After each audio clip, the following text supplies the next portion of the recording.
feeling good, can I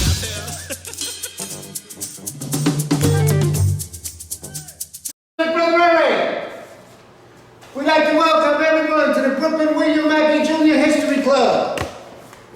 We meet here every other Wednesday in honor of William Mackey Jr., Brother Hassan, Dr. Professor Amos Wilson, El Haj Malik Al-Shabazz, Brother Gil Noble, the Attorney at War, Alton H. Maddox, Louis Ray Rivera, Minister Khalid, Dr. Ben, Dr. Clark, Ivan Van Sertima, Brother Anoko Rashidi, Miss Leola Maddox. We meet here in their honor because we never want to forget these individuals. First of all, for the Zoom audience, give yourself a great big hand for coming out. And for the people that's here, give yourself a great big hand.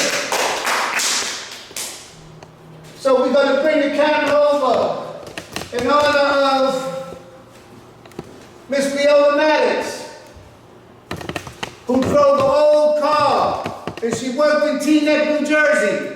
And every week she would come to the United African Movement. That's why I still wear the hat, because she believed in bringing people together. She believed in lectures, and she believed in the atmosphere of people coming together and talking, and she went beyond the call of duty. Ate her dinner in the UAM. So we salute people like Miss Leola. So, man, what happened here? I might be losing data. Hold up. Reconnecting.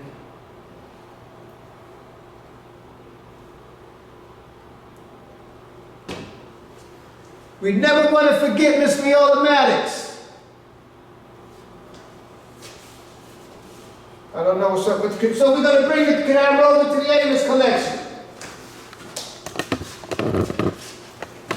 In honor of Amos Wilson, we have Blueprint for Black Power, the psychology of self-hatred and self-defeat for the reclamation of the African mind, black-on-black violence, the falsification of African consciousness. Zooming in. African-centered consciousness versus the New World Order, the developmental psychology of the black child, awakening the natural genius of black children, and in honor of Louis Ray Rivera, we have the book Jazz in Jail. And Louis Ray Rivera, when Professor Mackey left us, he would come and he took up the mantle and he would talk for hours.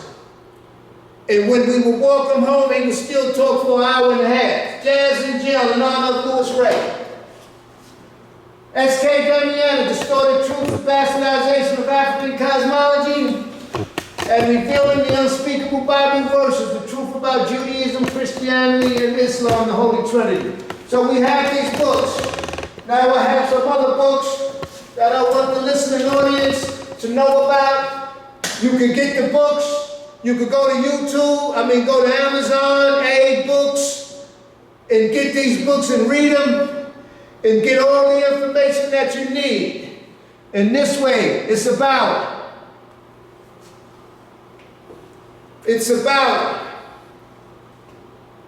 getting the information and studying.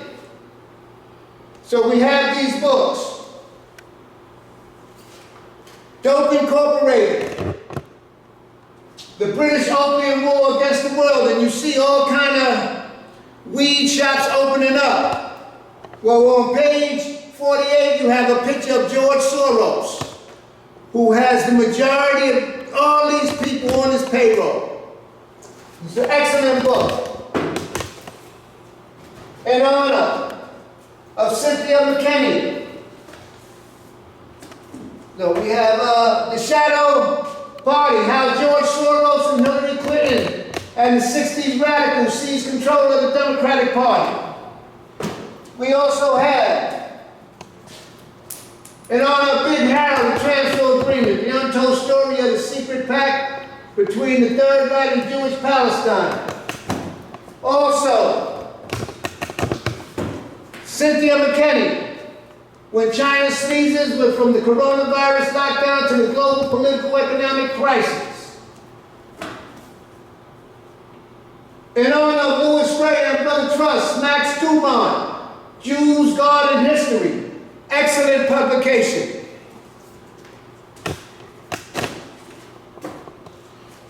Ayo Kamati, in his book, Jews Are the Problem. This is a small read, but it has a lot of information. So we have this book, and you can get this. I have a few copies, but you can also get it online. Ayo Kamati. Dr. Randy Short, Slavery Mastery. The impact of religious slavery revealed. We have this in honor of Dr. Randy Short. Thanks to Dr. Mackey, a modern woman look at the Orthodox and Hasidic Judaism, the hole in the sheep. Evelyn Kay.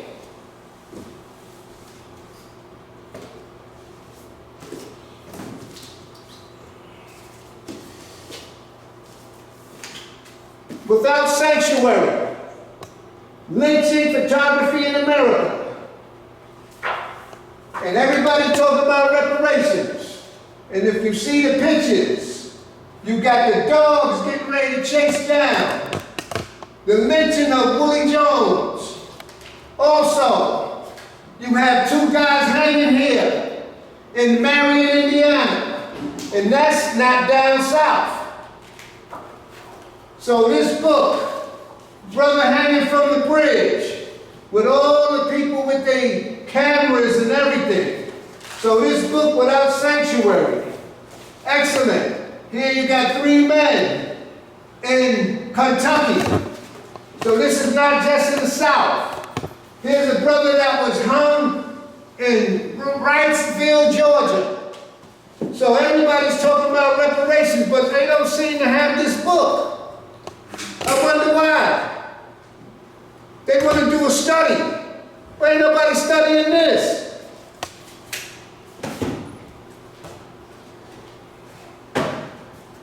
Dr. Scott Whitaker's classic, Medicine, the causes and solution to the disease and malnutrition and the medical sins that are killing the world. Dr. Whitaker out of Georgia, this book is unbelievable, so we have it.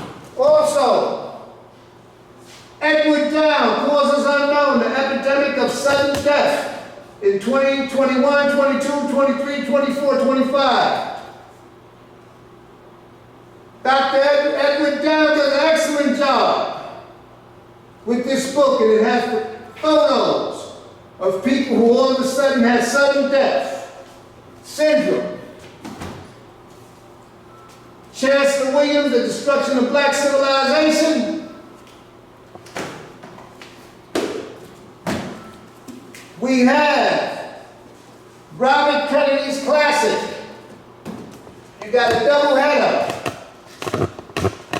The Real Anthony Fauci, and you also have the Wuhan cover-up. This is Robert Kennedy Jr., and these books, 2 books, is excellent because you want to get some information on what's going on, you get these and read it. Also, we have another one, Vax Unvaxxed, Let the Science Speak. This is Dr. Brian Hooker and Robert Kennedy. Another excellent publication. The Truth About COVID-19, Exposing the Great Reset, Lockdown, and Vaccine Passport. Another classic by Dr. Joseph McCullough and Ronald Cummings. And I just happened to be strolling and I picked up these 2.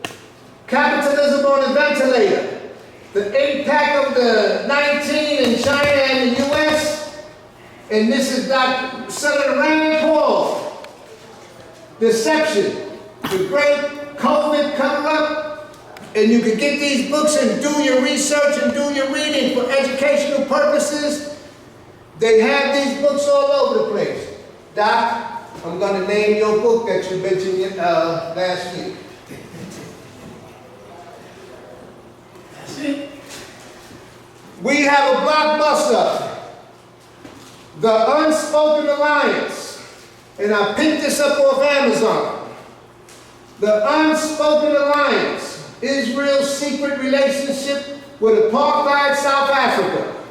This is an excellent publication, and you can get this book and do your research. It's a bad motor scooter. We want to thank Dr. Lewis on that. So I got a few community announcements for you to look at, for you to go and log in on. The Thorough Black Talk radio program with Sister Keisha, Ted, Ashe, Brother Blacksmith, and Mama, a.k.a. Sister Marcia. That's one of the hottest shows on the East Coast.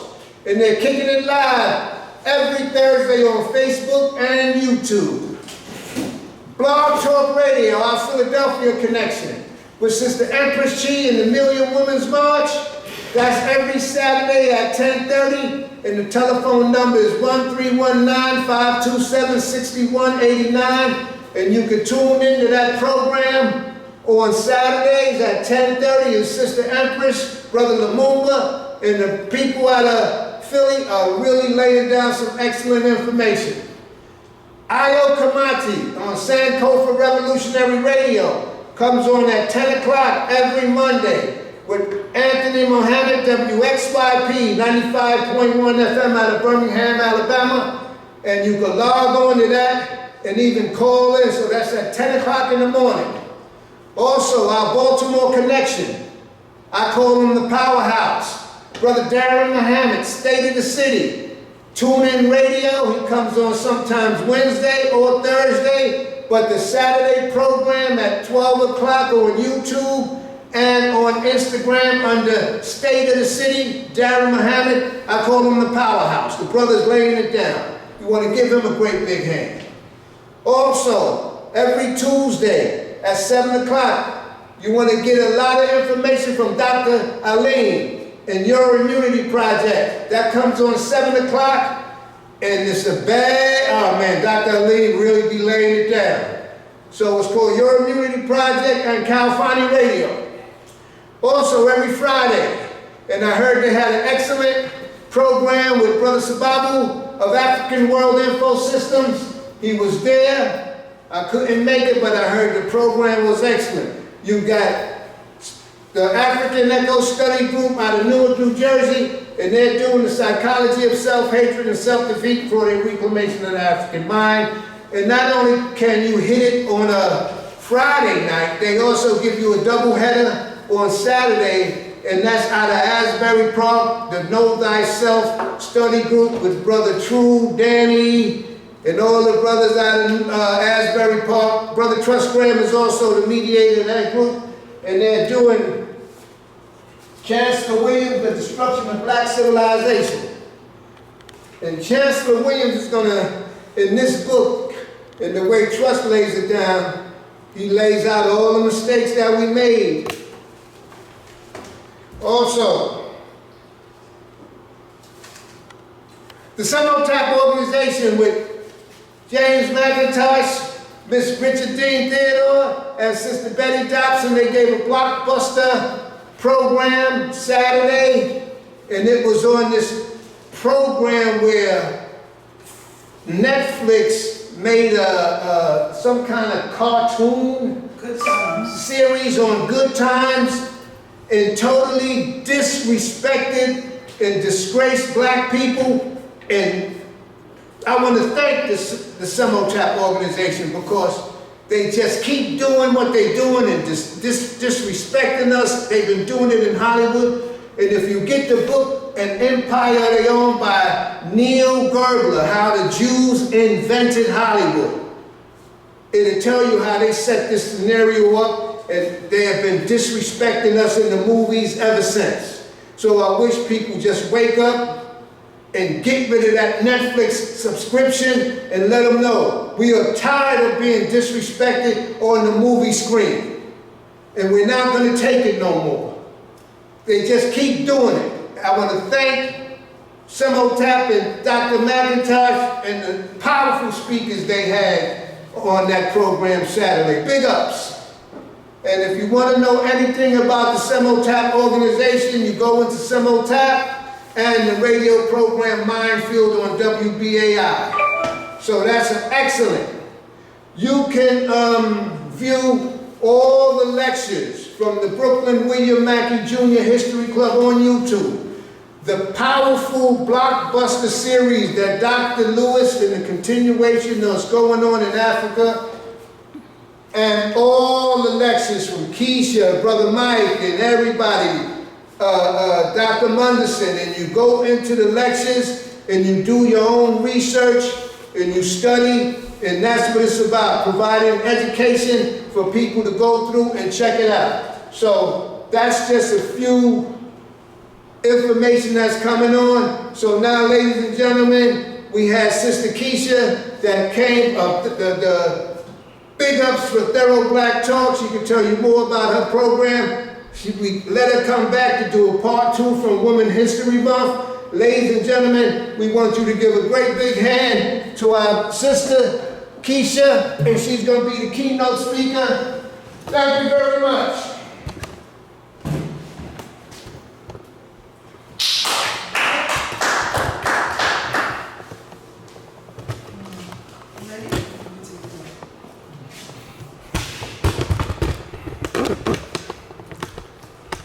Yep.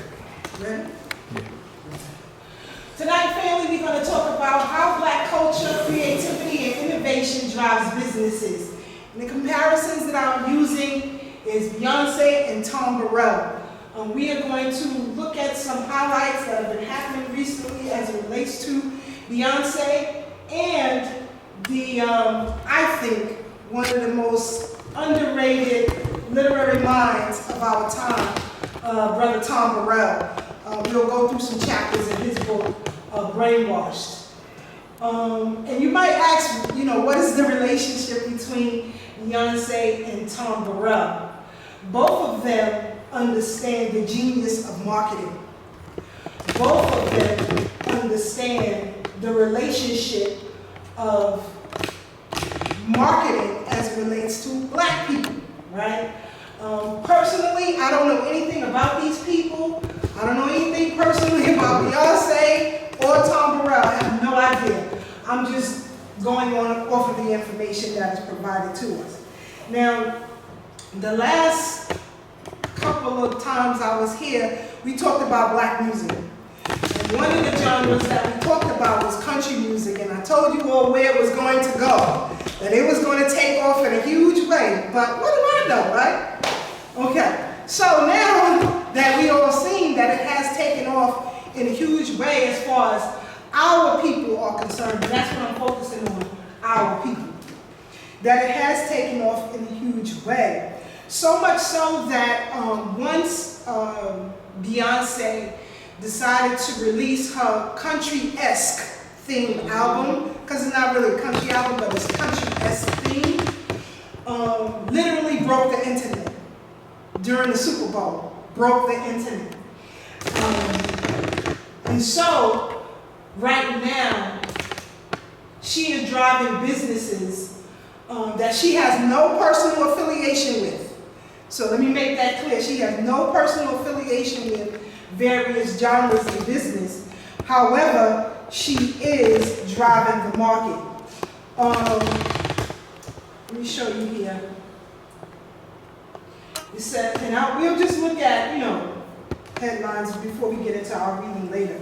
But it says, Beyonce's country songs are bringing new listeners to the genre, boosting streams for Black artists. Now, remember the last time I was here, I said there are a lot of Black artists that once you hear them, you would be like, oh yeah, this is fire right here.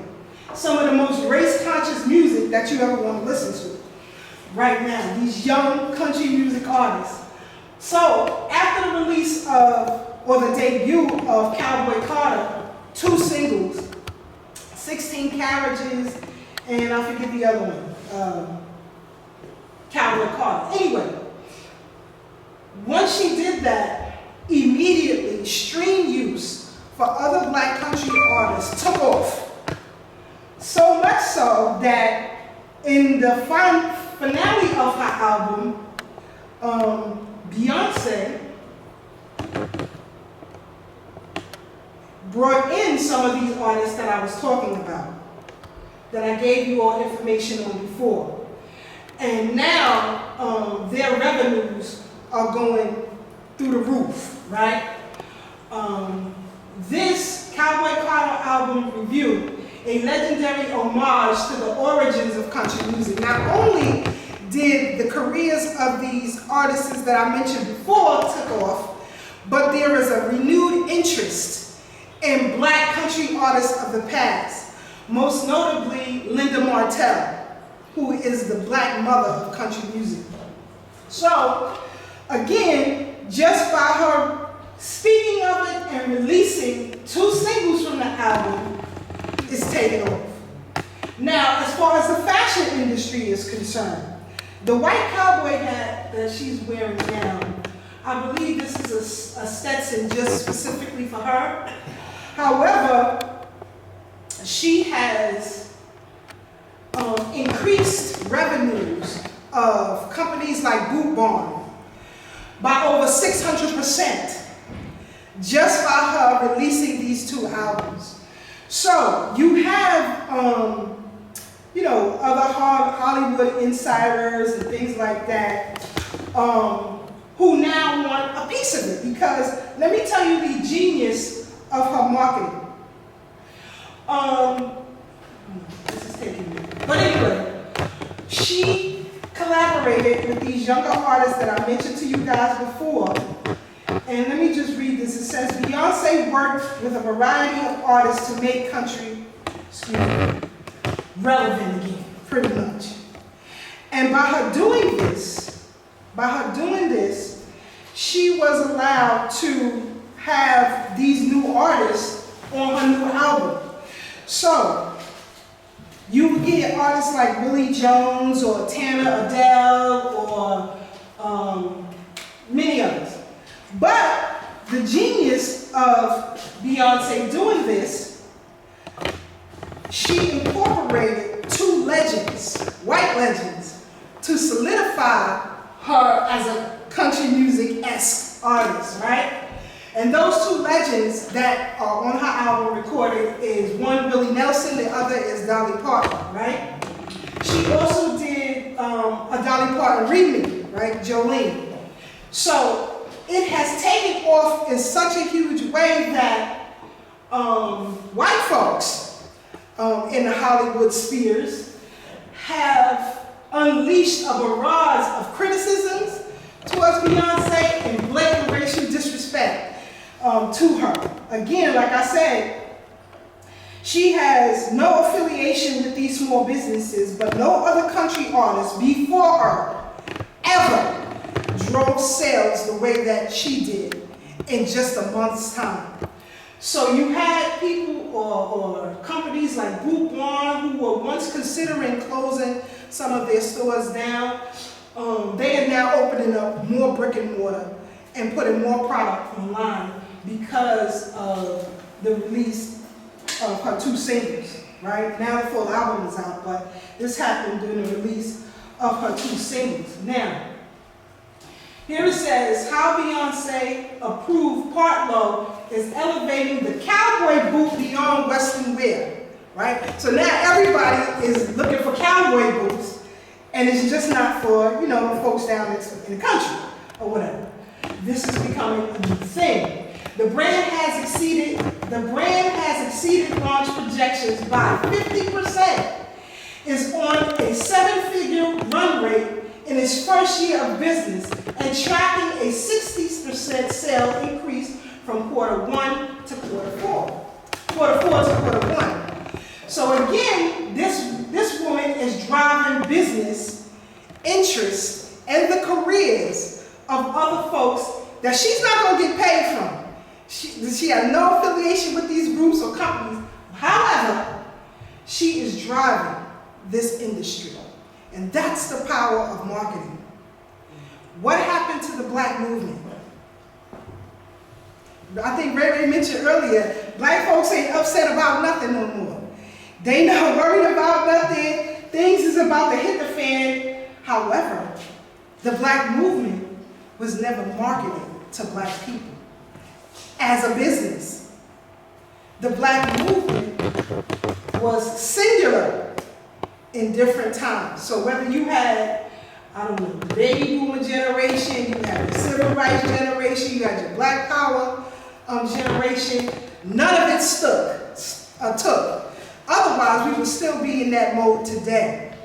And that's why I brought in information about our brother Tom Burrell. Now, I don't know if you ever read his book, Brainwash, but it is a must read. Yes. You read the book? Yes. Great book to read. Now, in his book, he talks about the correlation of marketing on a people and having people adapt that marketing philosophy. So the first product to be marketed in this country was us, black folks, right? The inferiority complex that we carry today is because it's continuously marketed to us. Now, Tom Burrell talks about this, let me see, pull it up here, in his book, and he talks about how marketing the destruction of the black family, the destruction of black children, the destruction of how you eat, black people's diets, how we eat, and all of that, how it played a role in our philosophy in life. So he says in his book, he says, well, we had the Black Power movement, you know, we was all black and proud, wearing dashikis and all of that, but it didn't stick. What happened? The problem that we have today, and we had yesterday, that he talks about in his book, is that we don't know how to market the greatness of black people to ourselves continuously, right? You have to always continue. It's just like any other product, right? You can sing a jingle and you automatically know what it is. If I say ba-da-ba-ba-ba, you already know what commercial, what food product that they're selling, right? So you have to adapt the same philosophy when as it relates to being free and being black. Now, I'm going to skip down to, I think, the 3rd chapter. So again, remember I said Beyonce and her team are geniuses as far as marketing herself as a product to the world, right? So even though she don't have a real country album, with the exception of 3 songs on it, it's not a country album. However, the genius of their marketing plan made everyone understand that this is a country album. And you can't tell the Beehive that it's not a country. Everybody know what the Beehive is? I don't know. You know what the Beehive is? You know what the Beehive is?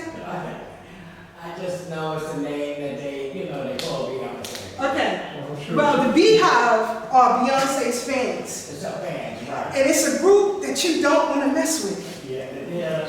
Right? Because when, what's his name, John Schneider made that comment about Beyonce being a dog, like a dog in heat and all this kind of stuff. Nobody gonna see John Schneider on the internet no more because the Beehive shut him down immediately. They don't play about Beyonce, right? Now when it comes to Beyonce, They don't play. They will dox you, find where you live at, where your kids go to school at, and post all of that on the internet. But the Black Power movement or the Black Freedom movement doesn't have the same philosophy. So if you come after me, where's the black community at?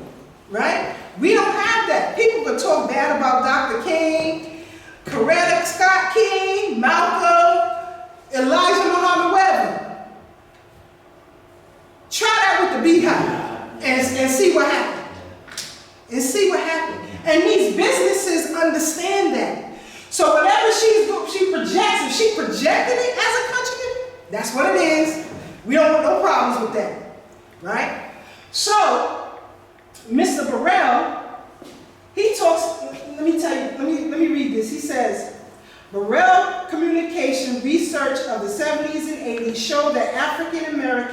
distinct psychosocial needs, desires, fears, hopes, and aspirations, all born of the circumstances arising from our experiences and as chattel slaves in America.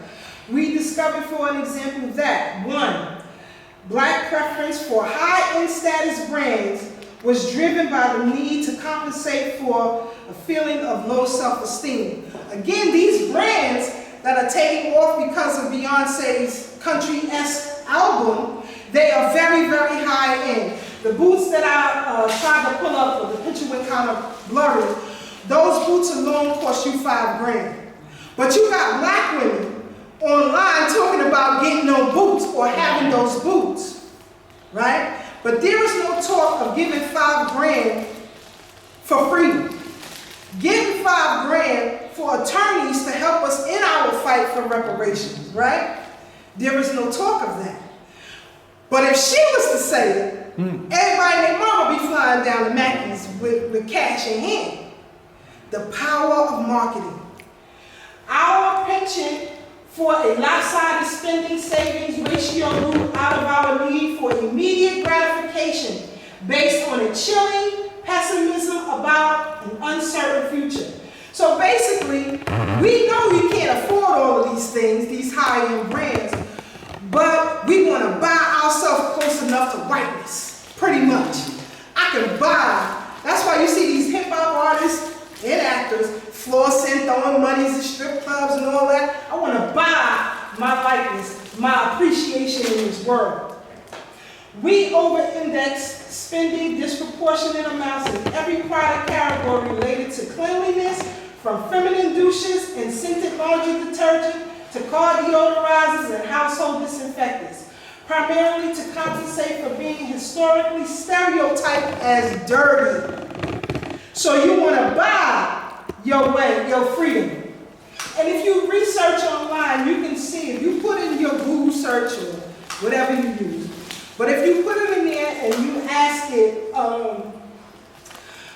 African Americans of the late 1800s ads, just put that in there, and it'll show you all of the paper commentary that were degrading black folks at that time. So when you see black people in those old black and white pictures from the late 1800s or what have you, or early 1900s, and they're dressed legally, is because of those type of ads. We still suffer from that today, right? You might can't go to, what is it, Brainsville, Georgia, where they go outside every Wednesday at 2 p.m. to give honor to the slave trade and white supremacy. Did you know that? I think it's Brainsville, Georgia. But yeah, every day. So recently, a young black woman went there for whatever reason, I don't know. But anyway, she went there and she posted online her experience, and she was scared to death. In her fear and tears streaming down her face, talking about what they did to her, how they talk about lynching out in the open, called her all kind of N-words and what have you. In her fear, she kept reiterating the fact that they don't know I could afford this. They don't know. Again, still trying to buy your freedom, to buy your likeness with white folks. We still suffer from that today. He says, I determined to gain a clearer picture of the various ways that our painful history in America manifests itself in present-day attitudes and behaviors. Yes, there are intergenerational historic factors determining African American purchasing patterns. But might there be similar factors influencing our daily lives, our relationships, and institutions? Absolutely. Absolutely. The image of black women in red bottoms signifies money, allegedly. Right? To all the brothers in here, y'all know what red bottoms are? I don't. Look at that. He said, no, not me. Pair of sneakers? Very high in, well, they do make sneakers, but very high in shoes. Yes. Very expensive. Very expensive out of France, right? So anyway, Very. So if your woman asks you for a Louis Vuitton, I want to see what your pockets is looking like. Because some Louis Vuittons cost 10 grand. I just want to see what your pockets is looking like. Right? So anyway, again, still trying to do that. In 2004, I sold the company and left the advertising business, but not completely. I found myself consumed by what I learned and applied for many years of my real life African American cultural anthropology. How could I utilize what I knew that we'd been branded physically and mentally from the beginning to enable further exploration? How had that branding been perpetuated even after our physical chains were broken with the end of legal slavery? It's perpetuated because it's marketed to you. It's just like a job. Everybody in here had a job or got a job. We were marketed to look for a job, not to own business, right? You were marketed to that when you turn 18, you either go on your own or go to school, right? We're marketed that way. So that's why it continues. So in his book, he correlates and makes you understand why it is that with just a spoken word, Beyonce could control an entire nation, not just the entire nation, but the world. Same way Michael Jackson could do the same thing.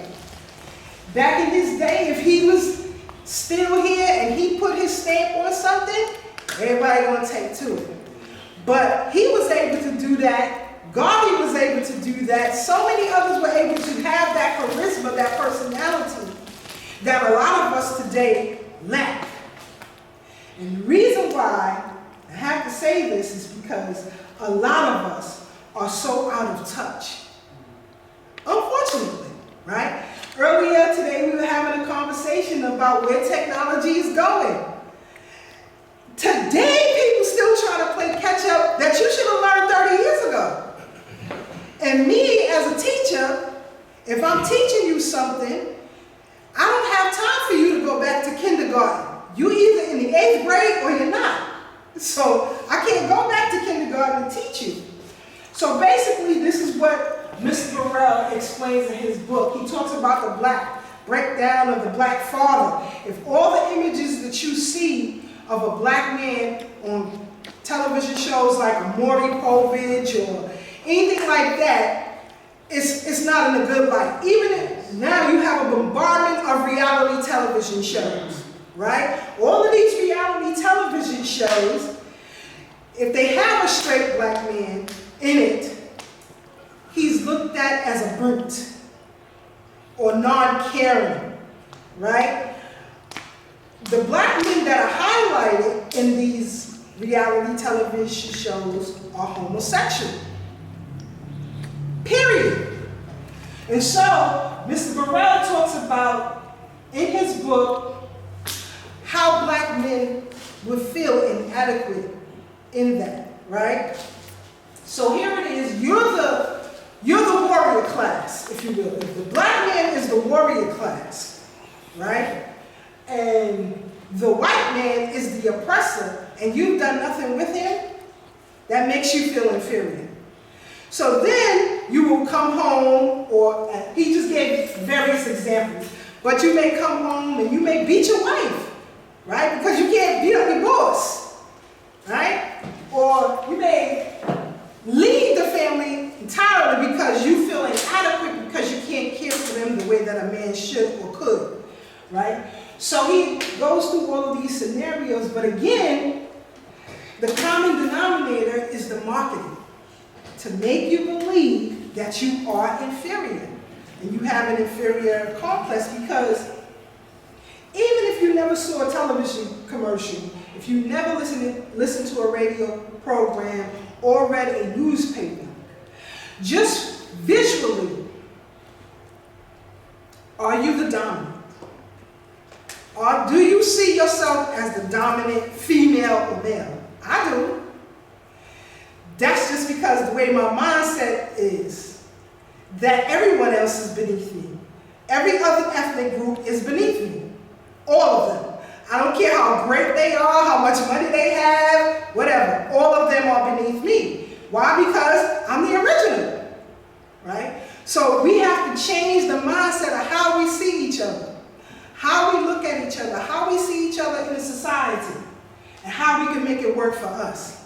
Because the black movement, the black freedom movement, it must gain steam, it must hold that steam, and we gotta move straight ahead forward.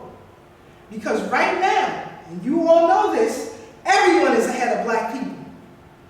I heard black people on the train talking about the Palestinian protest in one of these college campuses. First of all, that ain't nothing new, right? Because back in the late 80s and stuff, we was taking over college campuses when they was raising tuition. So that's nothing new. The problem I have with this woman talking about the Palestinian encampments on these college campuses is, where's that energy for black people? How many of these folks that are on these college campuses, in these encampments, are going to go against the system to get us our reparations? Right. See, you have to ask these questions, and it makes people think, well, wait a minute, maybe I am thinking wrong here as far as that. I don't want nothing to happen to them, that ain't my business. But my concern is black people. Morning, noon, and night, black people. I don't care about what's going on with other folks. It's not that I don't got time to hate them. We got enough going on with us to straighten out us. So we have to have this constant marketing of how great we are. And that's why I'm in these internet spaces. And I look at some of other black folks who also understand this philosophy. And you ever ask yourself, where does the conversation of reparations, all of a sudden, why is this so huge? It's because of the online marketing, right? We constantly, 24/7 are talking about getting it, how to get it, where we want to get it. It's a constant, right? To be black first. Nobody was talking about that before, but because of the online marketing, right, it's become a staple, right? White folks are very observant, and because they saw this, they began to throw in little daggers to get people off their square. So now you have a group of black folks who talk about, we delineated from the continent, right? We don't want nothing to do with that. Then you got continental Africans who are going at each other based on tribe. Remember, I always tell you, one of our biggest problems, and this is Dr. Chancellor Williams' book, tribal beliefs will get you in trouble every time. Every time. That's right. Right? So now, while they over there fighting with each other over here, right, you got a group of black folks over here going at all of these politicians right now. So if you look at some of the politicians' social media spaces like X or Instagram, in particular TikTok, but when you look at their spaces, they aren't doing any standalone videos. Meaning, if Governor Kathy Hochul wants to introduce more housing, she does a little single standalone press conference and she gives a little whatever on it, right? But you see less and less of this. Do you know why? It's because black people have been in their comments, damn that, where's our reparations? So they can't take it anymore, right? So what they do is, they get young folks to handle their handles for them, or, as Ray and I were talking about earlier, using AI bots to do it. So that you can't get to them and they really don't know what the hell you're saying because somebody else is handling it. It's become that great. So we have to, those of us of an older youth, have to understand how internet marketing works. And you have to use it to your benefit. And that's what Tom Burrell is saying. Use what we have to our benefit. He's not talking about, in this paragraph here, Barack Obama as the greatest thing smoking. What he's saying in this, and we'll show some video later, But what he's saying is that the image of Barack Obama, Michelle Obama, and their two daughters helped with a marketing campaign for black people to marry each other.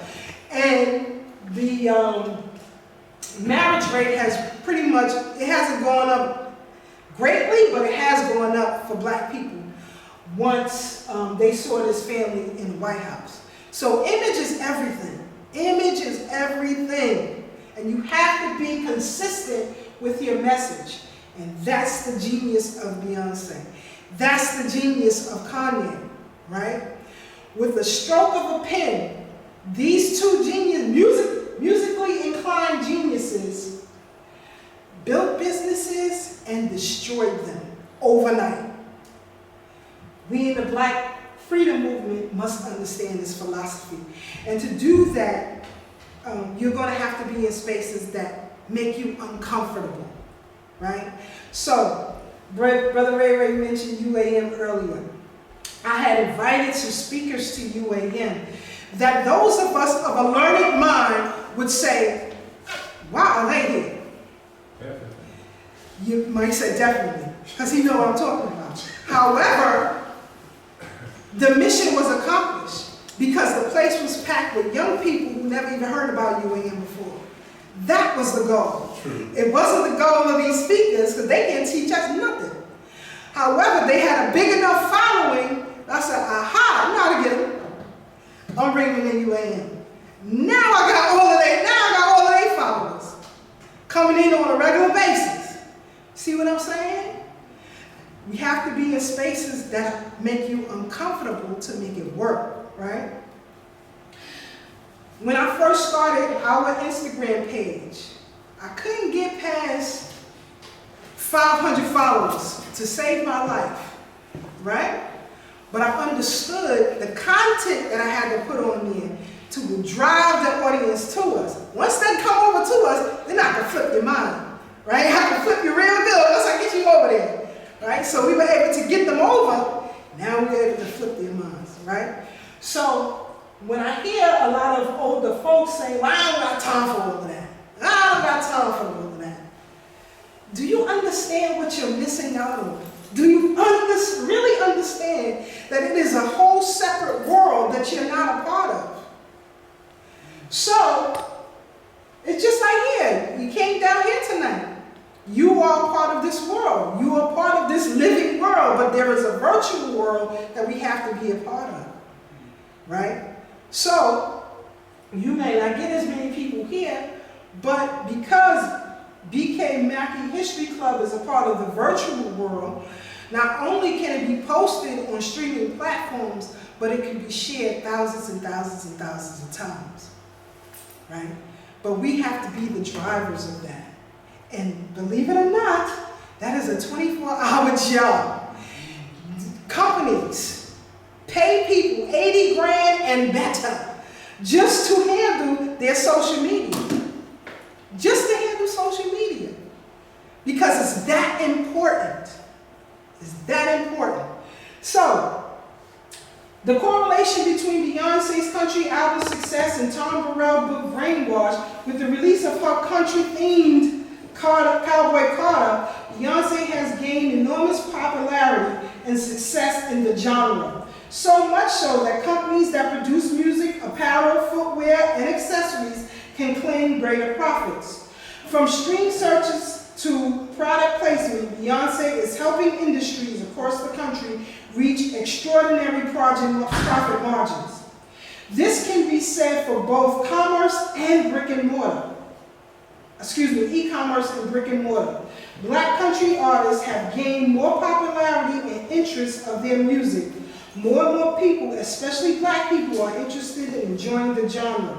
Beyonce has ignited conversations and controversy with the release of Cowboy Carter. Her production and marketing team made a genius decision to have Beyonce not only record new music with country music legends like Dolly Parton and Willie Nelson, but also spark interest in her cover of country legends like the first black lady of country, Linda Martell. Publications like Footwear News, Forbes magazines, and others have reported increases in both searches and purchases of cowboy hats, cowboy boots, country music, going to rodeos, concerts, etc. So again, never forget that marketing is a key component to everything that we do. Now, how could the Black Freedom Movement do better at marketing? Anybody got any suggestions of how the Black Freedom Movement can do better at marketing? And first, let me just tell y'all, so that you understand that I know what the hell I'm talking about, that I have been a part of the apparel and footwear industry for over 30 years. What I do for a living is that I meet with buyers and sales reps to get what you need in the stores and online. And I also do media implosion. So for example, when you go to a website and you pull up, I don't know, a black shoe, and it gives you a picture, it gives you a style, it gives you a price. Somebody puts all of that data behind the scenes, and that's what I do. So in order to do that, I have to meet with buyers of major footwear brands like Famous Footwear or Shoe Carnival or Dillard's or Dick's Sporting Goods, whatever. And I have to meet with them and their marketing team, because I have to know exactly what they want their product to look like. And I have to make sure it's correct from the production in China to it drops in these shores in California and into their distribution centers, right? So I'm responsible for everything. So that's design, marketing, distribution, booking, and implosion. When I say implosion, I mean all the stuff you see on a website when you go on it. Us in business, we call it implosion. The new word a lot of people like to use is coding, if you will, right? So anyway, we're going to have to master these components in the Black Power or Black Freedom Movement. Why is it that organizations die once the leader dies? Beyonce's music catalog will not die when she dies. They belong to her children. So, whatever happens to that after that, who knows? But for now, it belongs to her children. What happens to black organizations, or why do they die once the leader dies? It's because it's not ran as a business, number one. Number two, like a business, if you have a chairperson, a president, a vice president, and a CFO and a COO, a black organization should have the same thing. True. So even if the chairperson is no longer there, the president can run it along with the CFO, right? The president can handle the logistics of the business, and the CFO can handle the finances of the business. And then, if I die, should my business die? When you look at small businesses, they normally pass them down to their children. When you look at big businesses, they transfer hands, right? Because some of them are public and some are private, but just large. So for an example, if Apple, for example, Apple is a public company. So unless the CFO and the new chairperson decides that they should close doors, it's going to stay open forever. After they long hundreds of years going down the line, this company is still being business, because that's the philosophy of marketing. Even though they aren't the greatest product. Apple isn't the greatest product, right? To me, it's Samsung. However, the marketing genius that Apple is the best. Mm-hmm. When you hear Apple, people know that automatically. I can show you the logo and you automatically know what that product is. Why don't we have the same philosophy in the Black Freedom Movement? What is our logo? It is none. There is none. Different organizations have a logo. However, there is no logo for our freedom fighter. None. If you put Apple in Best Buy, a rinky-dink electronics store down the street, PC Richards, T-Mobile, Verizon, Sprint, whatever other phone company I left off, all of them sell Apple products. Who's selling the Black Power movement? Who's selling the Black Freedom movement? See what I'm saying? We don't correlate the same. But the Palestinian protesters understand that clearly. Yes. This is a worldwide phenomenon. So much so, and I'm gonna give y'all a tip. And don't say I didn't warn you. Whatever you need in the coming months, please buy it.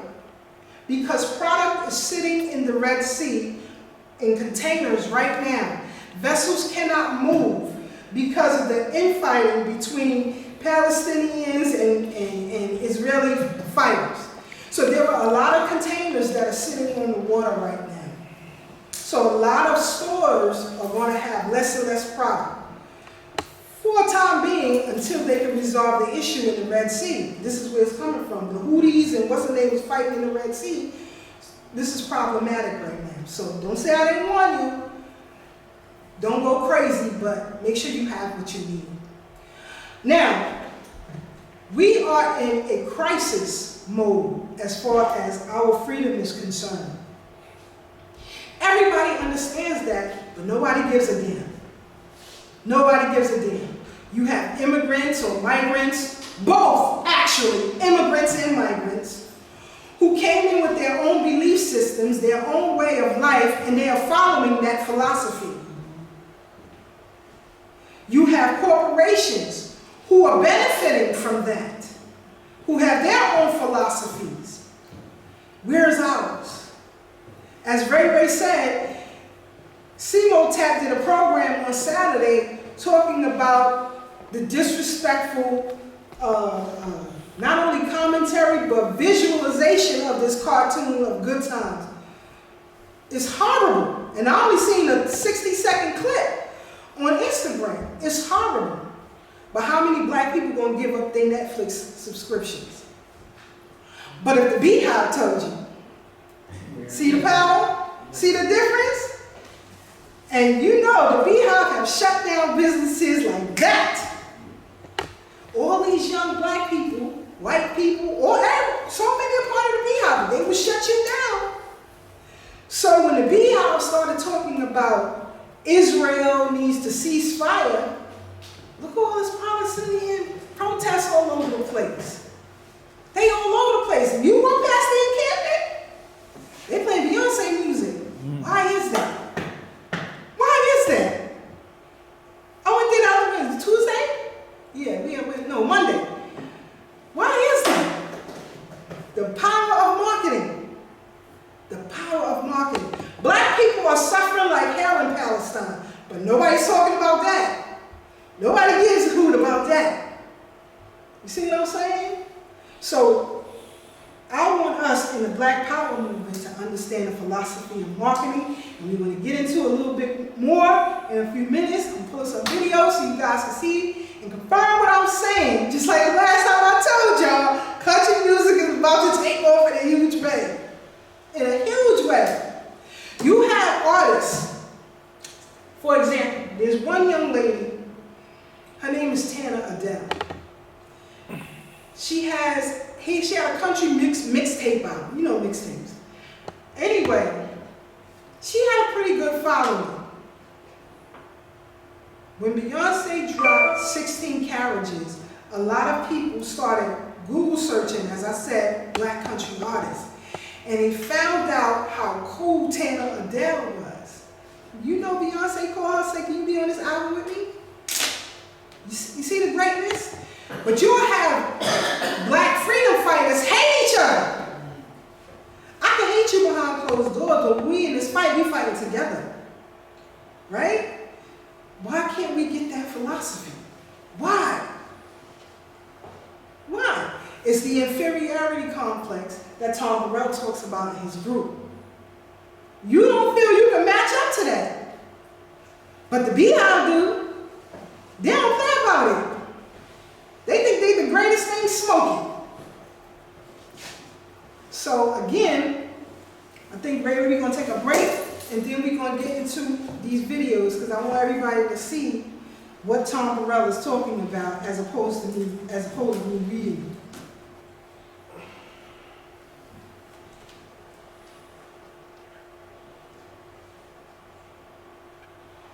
Just give me a second, family.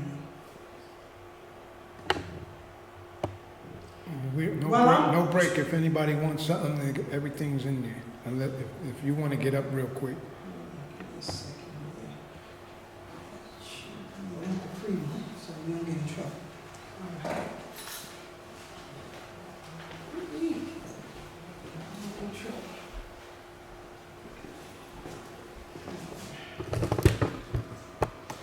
I'm losing Wi-Fi too.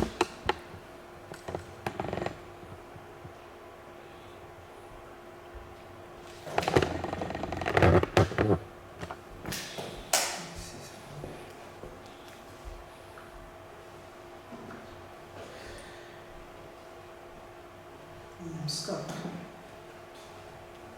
we go. Let's try it again. And hopefully the next time I come, I really want to teach a tech class because we got to get caught up on a lot of things and we're so far behind. We're so far behind. It's really bad. It's really bad. And with AI coming, it's just bad. It's bad. AI is here. Yeah, it's here. But today, Reggie, our people are still far behind, so far behind. Because it's I had a conversation the other day because I'm doing the 5-borough bike tour. And so some older women are riding and they didn't know how to get the QR code and it was really ticking me off to no end, So I had to hang up that conversation because it was just too bad for me. A lot of this stuff is just basic. I mean, like Doc here, he could get an Instagram page and go live every day for 5 minutes. Huh? I said Doc can get an Instagram page and go live every 2 day minutes. for 5 minutes Every 2 and minutes. blow it up because he's a likable dude. And these are the voices we need down here. Because we in these spaces fighting these beasts out here. He can talk about medicine because he's You see, let me see, the two I see, but they ain't what it's supposed to be. Huh? The two that I do see in these spaces, they ain't really about it. Who? Professor Kaba and Professor Smokes. They're not really about it? I'm telling you what I'm telling you. What do you mean about what? That's another conversation. You got it. But I'm telling you what I'm telling you. That's not right. But it is, however. The thing is, you need real radical voices in these spaces. You really do. They release a lot of great content. I don't know, this Wi-Fi is going out. I can talk it through. They release a lot of great content as far as history is concerned. But as far as fighting against this beast, they don't say nothing. They not about that life. Smalls? Okay. It's bad. I don't know. It's bad. So then when you have the few of us who are in these spaces, like, no, I can't be in 5 spaces every time. So I'm already suspended right along with Trump from Twitter. So he's permanently banned. So I'm in the permanently banned group. You understand? You know how many times Dr. Randy Short got kicked out? No, it's not. Don't worry about it. I'll talk it through. But you know how many times Dr. Randy Short got banned or kicked off? It's bad. It's bad. So you need more of us, but you have to have people who are savvy in language so that you don't get kicked off. Right? I learned my lesson. Right? Me, and Trump, and what's his name, and Farrakhan, we all banned forever. Forever. So I'm just saying. I've been warned. You've been warned? It's something. It's something. But we have to be in these spaces, though. We really do. Let me show you something here. This is the video I was going to play. For some reason, it's not working. I'll read it through. I have interviewed and incorporated the thoughts and experiences of many people throughout this book. Although I have changed names and ages of some of these interviewees to protect their identities, their honest input and invaluable illustrating the modern day impact of black inferiority conditioning.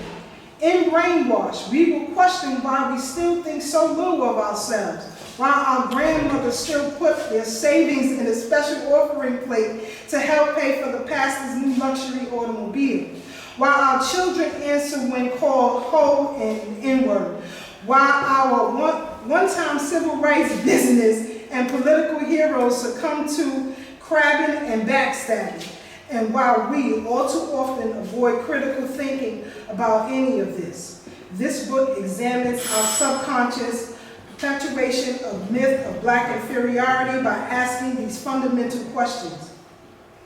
Again, in these spaces, the two that I named, they're not forceful enough in these spaces because they want to be liked by everybody. But I don't care to be liked, especially if I'm right. I don't care to be liked. So we are not marketing ourselves consistently. And he says, why can't we build strong families? These are some of the questions that he asked. Why do we perpetuate black sexual stereotypes? Why are black and beauty still contradictions? Very much so.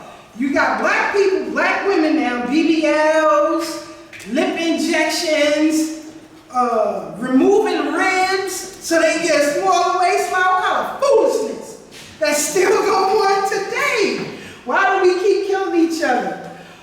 Again, I could say something bad about Minister Louis Farrakhan. Oh yeah, MGTs is coming to see me. Where that smoke for these AGL folks at? Where the smoke at for them? Why nobody from the nation is hunting down none of these Jewish folks who said that Minister Farrakhan was a reverse racist or whatever? Where that smoke for them white folks at? See the difference? Why we keep killing each other? Why are we killing ourselves? Why can't we stop shopping? During the pandemic, the new addiction for black women was Amazon. Yeah. She said, yeah. I'm just saying. Why do we give up our power so willingly? So we quiet now, but everybody fighting for this. Whether it's Palestinians, whether it's the Israelis, whether it's migrants, whether it's Asian rights, it don't matter. Everybody's fighting for this except for us. Why can't we stick and stay together? Why is the joke always on us? Even at this unprecedented and powerful point in American history, friends, colleagues, and well-wishers still express their frustration with Black America's ever-worsening dependency on handouts, corporate sponsorships, and our kids' lack of self-respect for anything and anyone, especially themselves. They finally convinced me that my advertising-based discoveries about the brainwashing of my people and my ideas about how to finally reverse its effect could fill a book. Well, here it is. And I gave this book to Ray Ray so he could send it to y'all or put it in the chat later when he gets a break, so y'all can have it for free because it's this is a free copy. But, excuse me, the scorch at the bottom of the melting pot. But in the propaganda against the Negro since the emancipation in this land, we face one of the most stupendous efforts the world ever saw to discredit human beings, an effort involving universities, history, science, social life, and religion. W.E.B. Du Bois. Still suffering from this today. Still. We got a problem when, before all of these weed spots popped out all over the place, before then there was a problem with K2, or spikes, right? That all of these Arab stores were selling. I had a proposal for black men in the neighborhood. Pull up and shut these stores down. I'm still waiting. And that was 3 or 4 years ago. I'm still waiting.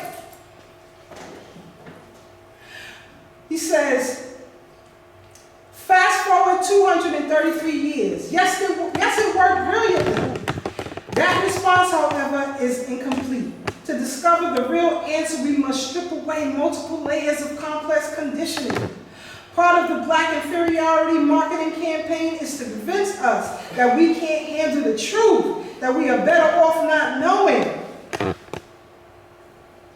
It's an extremely patronizing message. We are capable enough and strong enough to handle the truth. More importantly, if we are to reverse the mindless perpetuation of Black inferiority or the BI campaign, we must go through that painful place so that we may claim our peace. Let's examine the effects of the brainwashing campaign from a visual perspective. Imagine a video collage of contemporary Black images delivered in a flashing, rapid 60-second sequence. Remember I told you, in 60 seconds, you can change the mindset of people in online spaces. You've seen Instagram Reels, TikTok, 60 seconds or less. They're already changing your mindset. Let's examine the effects of brainwashing campaign from a visual perspective. Imagine a video collage of contemporary Black images delivered in a flashing, rapid 60-second sequence. Try not to think in terms of good or bad, or right or wrong, but rather how familiar these scenes are. A ghetto corner cornered off with yellow police tape. On the 6 o'clock news, a mother wails over the body of her Black boy felled by another Black boy with a gun. Ivy League African Americans from Princeton, Harvard, and Yale running Fortune 500 companies. Prisons engorged with mostly dark-skinned inmates under 20. Fallen teenage girls with swollen pregnant bellies and scowling pubescent boys sporting sagging pants zooming in and out of the picture. So imagine seeing all of this at once. The 21st century American dream in Black. Oprah Winfrey, Maya Angelou, Will Smith, Whoopi Goldberg, Condoleezza Rice, Colin Powell, and others. So, all of these images in your head at once. When somebody says that there is an inferiority complex with Black folks, some people will say, well, you know, look at the Oprahs and the Tyler Perrys of the world. They made it. You understand what I'm saying? We still hear that today. People still tell us that today, as if that's something to be proud of. Images that on shows like, Mary Povich and all of these movies, You Are Not the Father, or You Are the Father, or whatever, and to see the image of a Black man being relieved of the greatest responsibility known to man, and that's to be a father. That's saddening. Or a Black girl don't know who the father of her child. Over-sexualizing, reinforcing that stereotype. The stereotype, we being over-sexualized when a Black girl or Black woman goes on a show like, I don't know, Jerry Springer, those still on? I don't know. But anyway, when you see them, doesn't that reinforce the stereotype? So we're not getting away from it. Then you have, now, in these internet spaces, because remember, back then we had what? 13 channels? 7? I don't know. Right.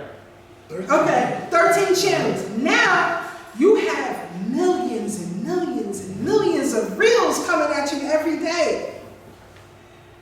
It's been amped up. So when you hear music by Rajan's favorite, Sexy Red, talking about aborting her baby, killing her baby, and she don't care about nothing, her booty hole brown and all this whole kind of stuff, it reinforces those stereotypes. So are we getting away from it?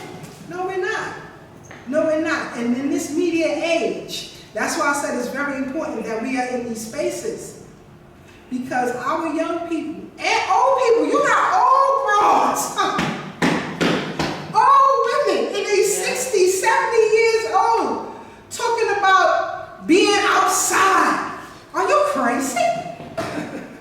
Are you nuts? You somebody's grandmother and you talking about that? They dress and more scantily clad than the younger girl. Who are you trying to prove something to? Who are you trying to prove something to? It's a bombardment of this now.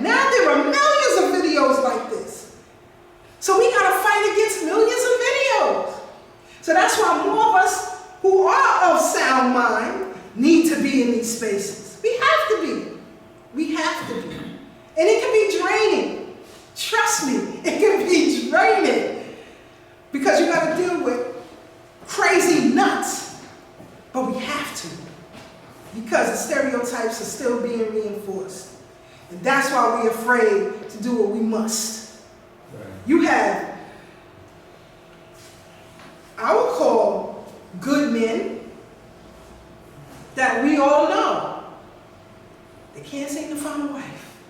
Good women can't seem to find a husband. Ain't looking for one. That's another stereotype reinforced. You're not looking for none. When it's natural for you to be that way. We came here that way, right? Tom Burrell talks about in his book how African fathers went to bed one morning and woke up and their children and wives were gone. Sold into slavery. There's nothing they can do. Black men, women, and children waking up in a strange land, didn't know where they was. Couldn't even dialogue with each other because you come from different tribes, different places. To reinforce that stereotype, that inferiority complex, that now I have to be close to my oppressor to make it, right? Uplift the black woman, if you will. Give her the job, right? Make sure she's making more money than him so she can belittle him when she get home, right? Because if he is the protector and the provider and he cannot do that, you're going to be belittled. She's going to call you a bluff real quick. Real quick. But they will keep her in these spaces to make her feel safe to do that. Right? Get rid of the man. We'll give you some welfare. We'll give you some food stamps. Kick him out of the house. Right? Understanding the philosophy, that trauma that continues to be passed down from one generation to the next. When black men came here in chains, it was illegal for them to be a father. Illegal. You had no say of your children whatsoever. You don't think that trauma is passed down? And then when you see these stereotypes reinforce it, so when a black man comes home in the house that he paid for, he didn't get no damn respect? It's crazy to me. But that's because I'm of a particular mindset. A lot of people aren't. So he talks about, Halle Berry seducing on a video screen, right? She won her Oscar from that movie, Monsters Ball, right? Tiger Woods swinging a, what do you call it? Golf club, right? Michael Jordan flying through the air with a basketball. Beyonce singing, that was the correlation of why I mentioned Beyonce, because he also mentioned her in his book. But however, all of these images, stressed out, hard-working, underpaid workers walking through an economically depressed neighborhood, empty faces of neglected and abandoned elders, emaciated adults, and obese children malnourished in a land of plenty, disproportionately suffering from junk food diets, diabetes, heart disease, AIDS and HIV, and other long ignored, untreated, yet preventable diseases. An urban school resembling an outdated factory with armed guards. A teacher, a warden in a crowded classroom attempts to instruct children. We run the gamut from hyperactive to comatose, right? He's talking about some of these kids in the school. Photo gallery in the schools was posted up on the wall for Black History Month. Thurgood Marshall, Martin Luther King Jr., other black historians, politicians, and ticket turners. Ain't no pictures of Nat Turner on the walls. Ain't no pictures of Mom Beck on the walls. You understand what I'm saying? We reinforce these same images. The mortgage slows to its final with a hail to the Chiefs soaring in the background. Dominating the screen is glorious photo of Barack Obama with First Lady Michelle by his side. Images fade to black with the voice of the nation's 44th president repeating the now familiar phrase, "It's our time." Is it our time? Or was it his time? His time. It was his time, right. It was our time. We didn't get no time. You understand what I'm saying? So, I want us to understand what our people are dealing with, and I want us to get more involved. because we are fighting two wars on two different fronts, in the real world and the virtual world. And right now, May 1st, 2024, the virtual world runs the real world. Yeah. The virtual world runs the real world. I'm telling y'all this. I'm telling y'all this. So we have to be in these spaces. I don't want, listen, if I got cousins in their 80s who could be in these spaces and deal with the craziness, there's no excuse for nobody to be in these spaces. If you can't be in these spaces. Because you're missing out on the whole world. I can just hear the critics. Whoa, whoa, hold up around. Sure, that's black negativity on the grand scale, but how can you say all blacks are brainwashed to feel inferior when you just noted inspiring examples of prideful, positive, progressive African Americans excelling and accomplishing historic feats? It's the reinforcement. Last few times that Dr. Lewis was here, he talked about the growth in Africa and where they're going. That's why in the internet spaces, they're causing so much division between African tribes right now. So much division. Especially the Nigerians. So much division. It's crazy. And African Americans. And I'm not talking about a couple hundred, a couple thousands. No, tens of thousands are going at each other. They understand. You got to reinforce the stereotype. The reason why Nigeria fell, it wasn't because of its leadership, No, the Yoruba did it. The Igbo did it. The Hausa did it. They going at it. It's crazy right now. It's crazy right now. Then he says, as an African American who has made his living understanding and utilizing the power of propaganda, I have unapologetically used the principles of psychology and emotional persuasion to promote products and agendas. I recognize marketing brilliance and am cognizant of the country's addiction to feeling its illusion of being a free and equal society. It's an illusion. It's all an illusion. But you believe that. Where anyone and everyone can succeed despite cultural and economic obstacles, training the spotlight on well-deserving African-American achievers clouds the realities they grapple with daily. Daily! You got to deal with this marketing bombardment on a daily basis. Again, the TD Borough Bike Tour is happening Sunday. This is the 46th year. So 45 times this has happened. The women who were asking me how to get their QR code, they already did this before. But because they had to go and physically sign up years ago, or when you go pick your packet up, they give you your bracelet, that's dead now. It's technology. So I'm trying to tell a lady, open up the camera on your phone and scan the goddamn email I just sent you. How do I do that? Open up the camera. I said that like 5 times, but I realized she really couldn't grasp it and really didn't understand it. But I was saying to myself, it's a sad situation that you don't know how to do these things, and the world is going to pass you by. Raven was talking about earlier how these online banks are giving you more interest than brick and mortar banks are. So people want to flock over there when you can get more interest on your money. It's a digital world. This is the world we living in. It ain't going nowhere. It's just going to advance. So you have to be more digitally inclined. But the myth that a lot of us, especially olders and elders, oh, I don't have to deal with that. Oh, my grandson will look at it for me. Oh, my granddaughter will look at it for me. What if they don't feel like doing it? What if they ain't there? And you need something right away? True story. Yesterday, Cartier. Y'all know what Cartier is.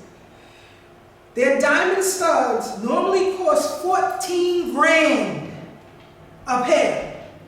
Somebody on the implosion side made an error and marked it at $14. Do you know all the folks? Well, how do I get this? When all they had to do was scan the code, the purchase was done already before they were able to change the prices. Only a couple of women were able to do it. And they got the jacket for $14. See what I'm saying? You see what I'm talking about? Because you're not technologically savvy enough, you missed out on a $14 pair of earrings that cost $14,000. You see what I'm saying? So we have to understand the power of marketing, how it works, and how it works with us. I don't want to hear older black people saying, I don't want anything to do with technology. Because like children who misbehave, you're an embarrassment. It's embarrassing. And I see it often. When I go into the bank and I'm doing a transaction and I see these older folks really trying to grasp what's happening now. So true story, 2 weeks ago I went to the bank. Do you know on your phone you can pre-schedule a deposit or a withdrawal, right? So I was explaining to the woman who was frustrated about waiting on the line. I said, the next time you come, download the app, use your phone to get your withdrawal. So when you go up to the bank, you don't have to do nothing. It's going to give you exactly what you put out on that phone. You can't get no more, no less. What's a download? No more, no less. What's a download? Don't know what The it is? app, she said, What's that? I gotta go. I just left. I had to go. Because this will be a 2-hour conversation. But you can't complain when you don't want to do what needs to be done so that you can avoid all of that. I don't have to wait on any lines. I do a deposit or whatever on my phone. When I get to the bank, it's done. So marketing is very, very, very important. He says, hold on. It's even more convoluted. Blacks who've been conditioned to expect less from people who look like themselves automatically insert these high-profile black achievers into the exceptions file. Many are positions on pedestals with no demands of accountability towards those they left behind. Your Condoleezza Rice's, your Colin Powell's, and the like. After all, these people have achieved so much. They're different. They're exceptional. Some prominent black achievers have actually opened their own Kool-Aid stand. They too consider themselves the exception. And in many instances, they believe this foolishness. Condoleezza Rice believes she's the exception. Colin Powell believes he's the exception. Even some of our greatest scholars believe they're the exception.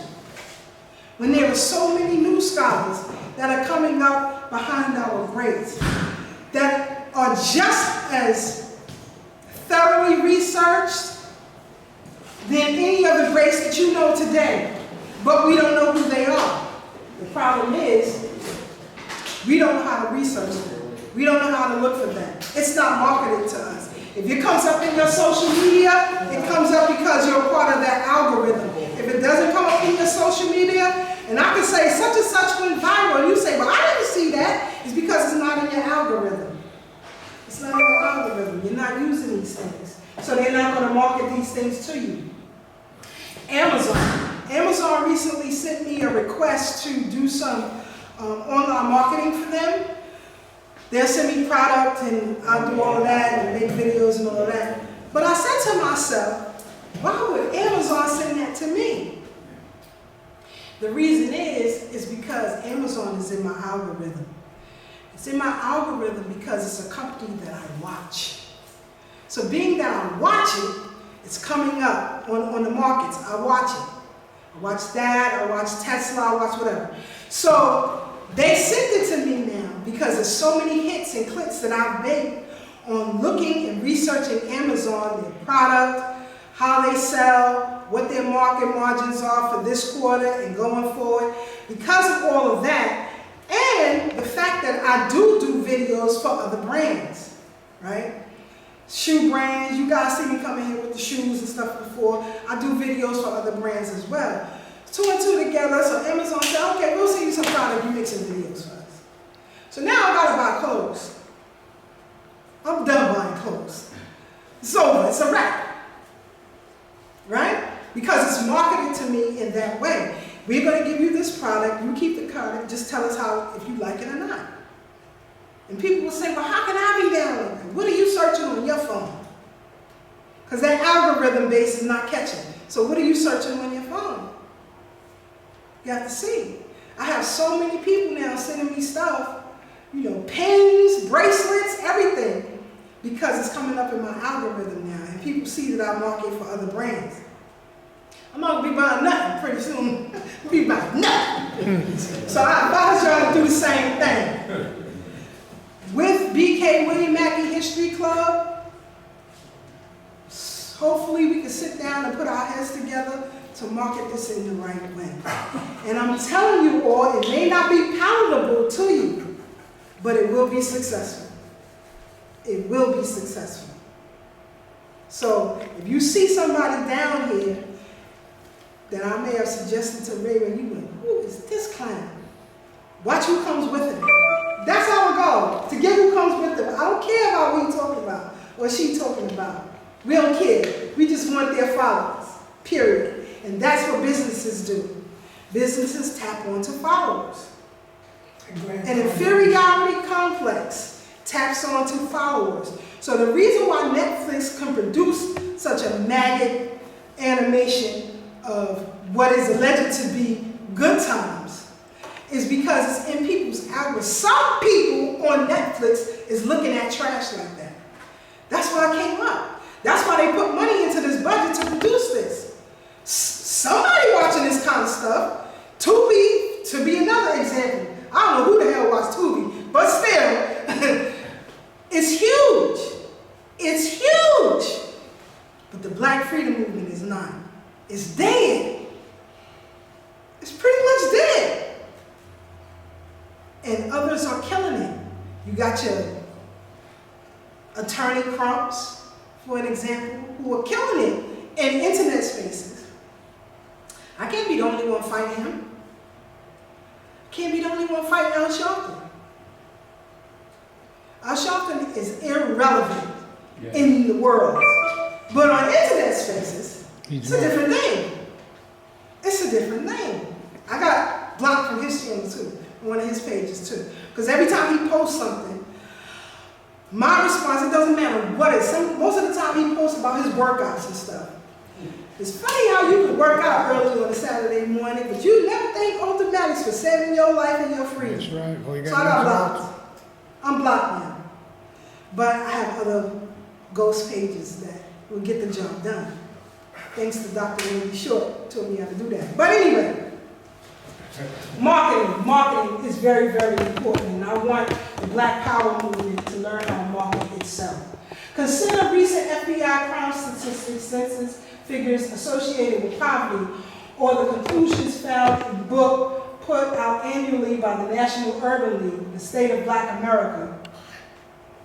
They reveal the same ongoing depressing themes: social chaos, irresponsible spending, economic stagnation, and disproportionate death and incarceration rates. You got these drill artists who are marketing death, a lot of them, not all, marketing death.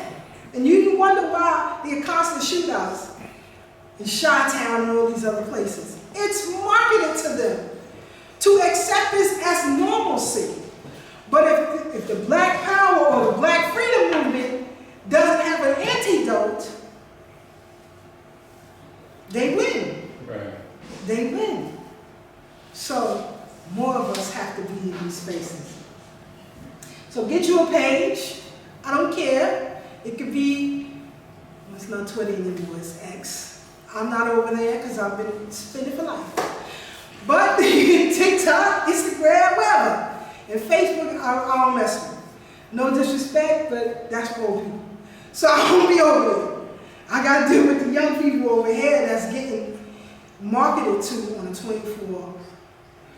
24-hour basis. But what I can say, the bright side of it, is that there are a lot of Gen Zers and millennials, as I mentioned here before, who are revamping your Dr. Clark's, your Dr. Amos Wilson's, Malcolm X. They are remixing the information and feeding it in the algorithms, and it is working. It is working. But youth without guidance can be problematic. And this is the problems that we're having right now. There is not a lot of guidance. The information is right, exact, but the guidance isn't. So, you know, I wish you guys would be into these spaces. And YouTube ain't it. YouTube, I'm not talking about YouTube. I'm talking about your Instagrams and your TikTok, pretty much. Because they're the number two. Snapchat is not really popping like that anymore. So, we have to be in these spaces. Regardless of our individual social, economic, and media success, it has not affected the black bottom line. Therefore, though black progress is more visible today than ever before, I maintain that the unwritten, audacious promotion of white superiority and black inferiority was and still is the most effective and successful marketing propaganda campaign in the history of the world. African Americans, no matter how savvy, educated, or financially privileged, could not completely avoid the conditioning that resulted from increasingly sophisticated bombardment of subtle and not so subtle messages created to reinforce how different and inherently inferior blacks are when compared to white. Your book, it's a very good book, Rajan, but I hope you are prepared digitally for it. I hope you are preparing to help me to prepare digitally for it, because this is where our people are. This is where our people are. And we have to be a force. Some of us are, but a lot of people are playing games, like the two I mentioned before, playing a lot of games, and it's problematic. And one of them got pulled up with because it's that problematic. And I'll tell y'all after we're done here. But yeah, he got a rude awakening because people were tired of foolishness. And when you have people who came out of the spaces that we all come from, we can check them and say, this ain't right, bro. You're wrong here. And a lot of people are doing that. So, really sure is one of them. So it's crazy right now in these spaces. But let me get down here and then we'll take our break. I wanted to show you something. Oh. Here it is. Propaganda campaigns. Maybe I'm expressing a sense of atonement, or maybe it's just that I don't want to leave this planet without putting my life skills to the ultimate test. I've decided to adopt a strategy similar to that of Edward Bernays, the nephew of famous psychiatrist Sigmund Freud. Bernays was considered by many experts to be the first public relations professional. Right. In fact, he takes credit for inventing the term. Bernays adapted some of Uncle Sigmund's revolutionary psychological studies to aid the government's World War II media offensive and help manipulate the American masses for fun and profit. Bernays didn't call himself a propagandist.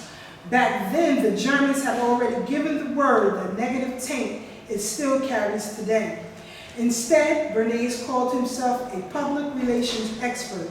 In a very real way, his first propaganda triumph was to change the image of propaganda itself. To change the image of propaganda itself. Basically what I've been saying, you got to change this image. In a way, this book follows Bernays' lead. The intent is to thoroughly dissect this white superiority, black inferiority phenomenon, demonstrate how it still retards our social, personal, and economic advancement, and then help Americans flip the script to neutralize the techniques. Like Bernays, I have no intentions of shying away from the term propaganda. I say we use it, take what was thrown at us, shuck it off, and replace it with positive propaganda. Propaganda is the outer layer of this brainwashing onion. Propaganda is the outer layer of this brainwashing onion. After all, In a marketing world, propaganda is the first tool utilized to achieve a desired outcome. Brainwashing the outcome by propaganda got us here, and it continues to keep us here, and its continued use keeps the superior mind game in play. Instead of using torture and other coercive techniques, the stealthy, media-savvy propagandist uses mass media and other forms of communication to change the minds and mold the ways of thinking. So we got to change that. We have to change the thinking and the mindset using our own media, marketing, and propaganda techniques. And it's very easy to do. As I said before, that's the reason why everybody's talking about reparations now. That's why everybody is in tune with what's happening on the continent. Everybody's in tune with what's happening with Israel and Palestine right now because of this marketing, media, campaign, and propaganda that has been going on and still continues in these internet spaces. And as I said in the beginning, it's media. They're not powerhouses anymore. Your CNNs, your Fox News, and CNBCs and the like, they follow what's happening on social media to decide what they should talk about. And on Thorough Black Talk, we showed a video of a vice president of CNN saying exactly what I just said, that they are following what's happening on social media in order to decide what they should talk about. So we cannot say that we don't want to be in these spaces because it's a world that we must be a part of. So with that, You want to do Q&A? yep. Okay. Give Keisha a great big hand. Zoom audience, if you got a question for Sister Keisha, anybody got a question for Sister Keisha, run it down.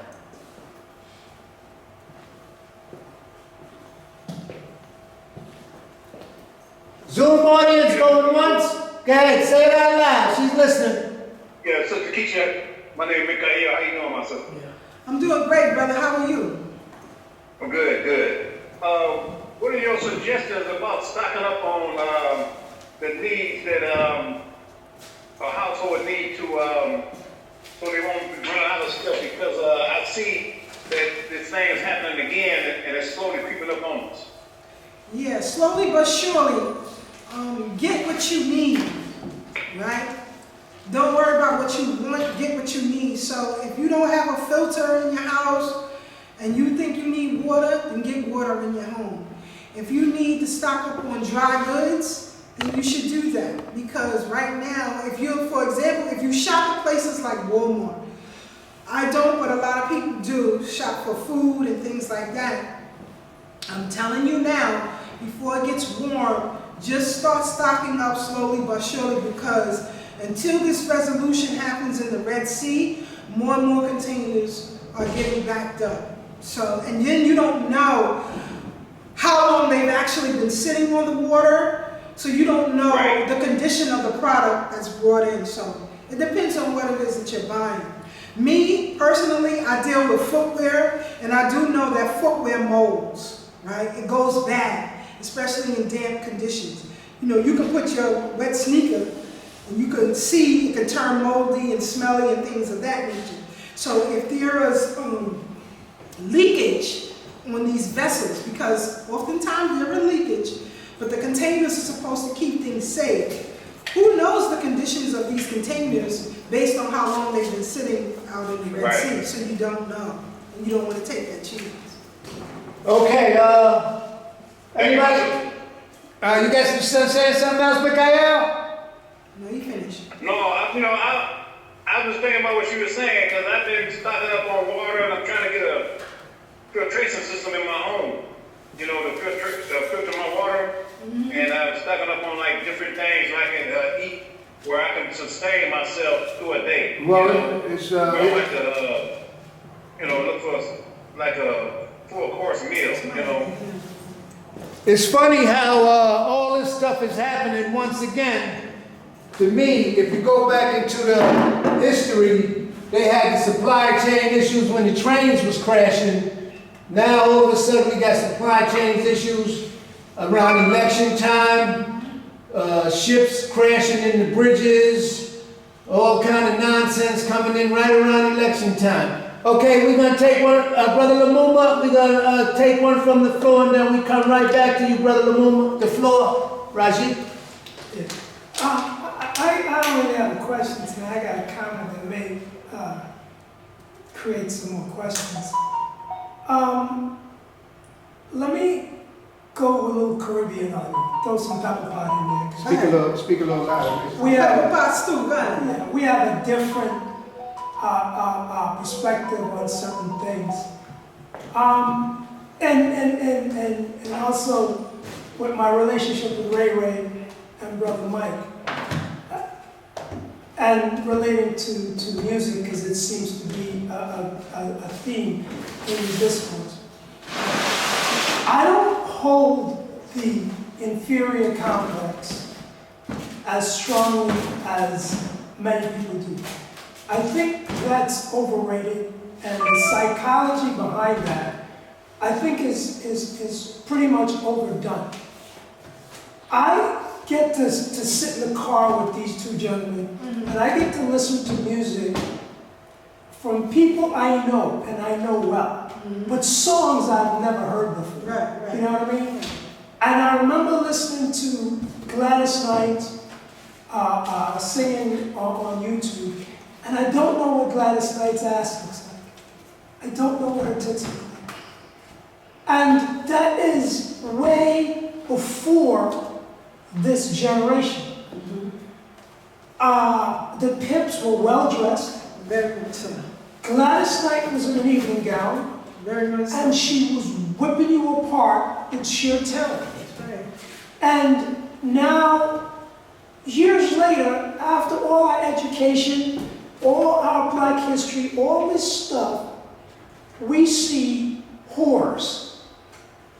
And I don't think that has to do with self-hatred. I think that has to do with people who just don't care about anything else but money.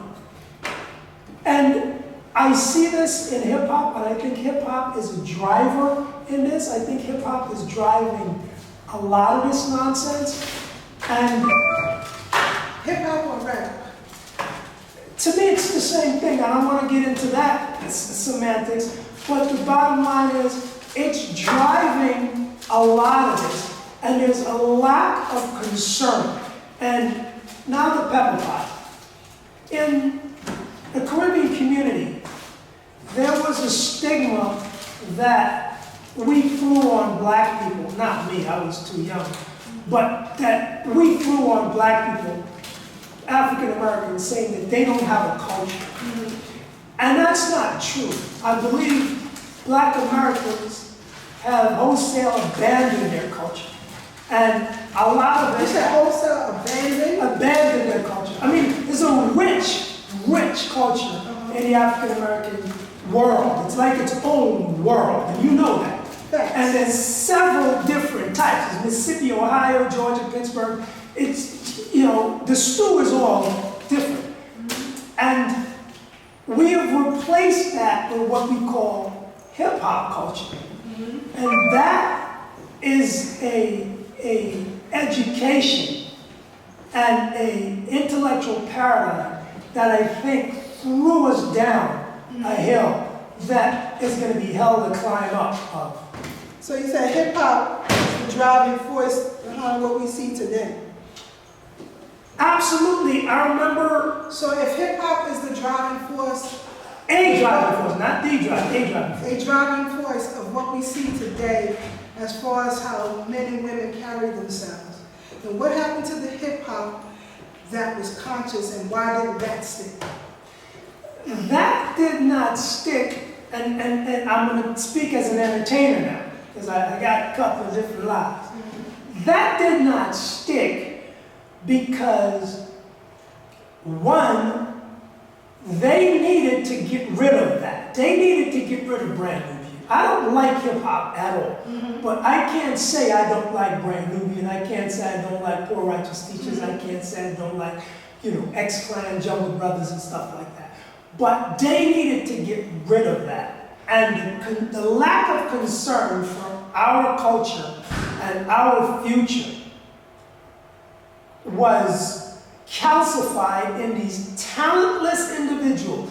They can't rap, they can't dance, they can't produce records, but they can get billions in record sales.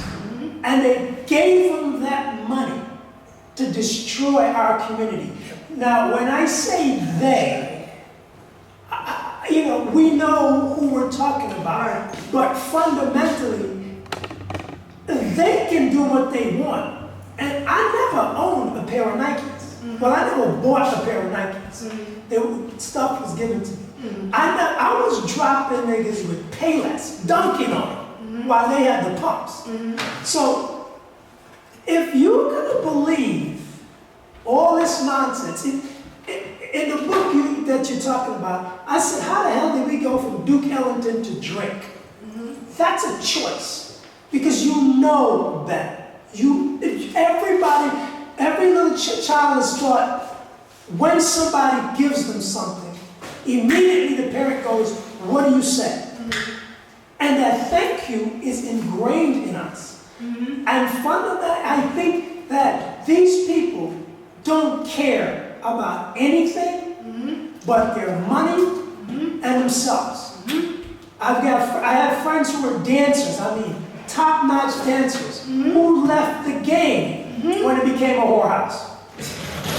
They left the game, you said? They left the game. Hip-hop had dancers. Salt and Pepper had dancers. Yes. Okay? Yes. A lot of these, LL Cool J had dancers. Yes. When the Two Live Crew I don't want to take up too much time, I'm just going to say this and shut up. When the Two Live Crew stretch hit, you had prostitutes on stage.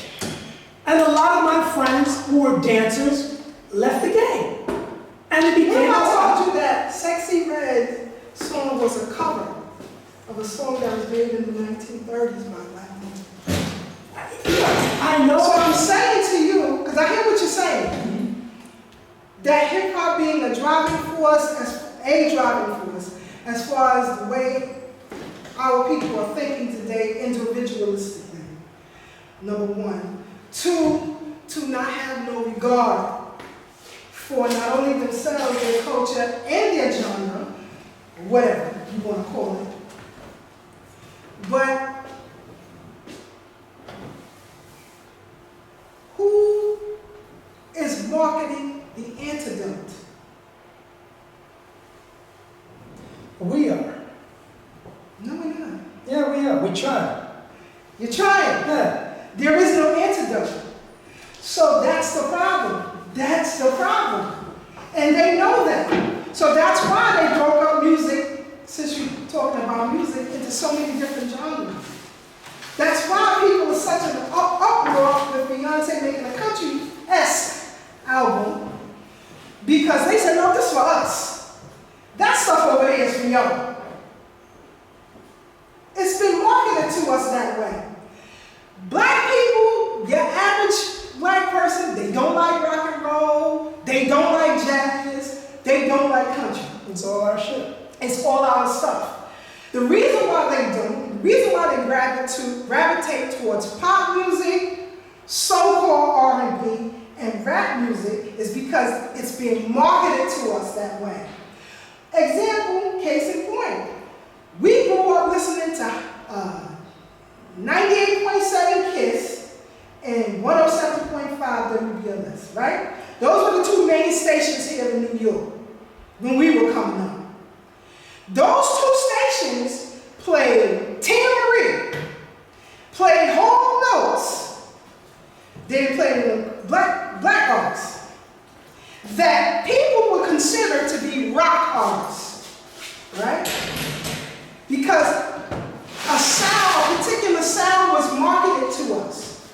So when you hear something different, you're like, wait a minute, that ain't our stuff. That's for those folks over there. We don't mess with that. That's their stuff over there. That's how they was able to take it and market it to themselves as something great and good. But if things are not being marketed to you in a way that's palatable to you, you're not going to gravitate to it. You're not. Just like the Black Freedom Movement. Listen, I know my uncles can tell that they were attracted to the image of the Black Panthers. They walk around with berets on. They wasn't no damn Panthers, they were little kids. But because of that image, they wanted to be a part of something, to be a part of that. So they gravitated toward it. So he says, this is what my cousin and my uncle was telling me. They had their little black bomber jackets, and you couldn't tell them that they weren't Black Panthers.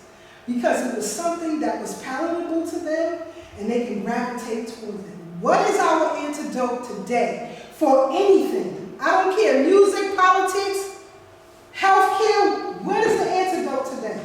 What is being marketed that's palatable to Black people that can be an antidote to what we're seeing and dealing with in these days and time? And there isn't any. Except for those of us who are doing what we do online. Like I said, I wish I could have played it. Go online, go to YouTube. Let me tell you what the fashion industry is doing right now.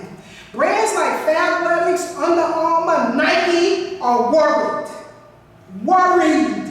Because these individual Black-owned, you know, there's a brother in Brooklyn that got a sneaker company. That's another story for another day. But anyway, these Black-owned fashion houses are killing the game. When you go home tonight, go to YouTube and put in Actively Black Fashion Show and tell me what you see. When you come back, in 2 weeks, we'll be back here in 2 weeks. When you come back, tell me what you see.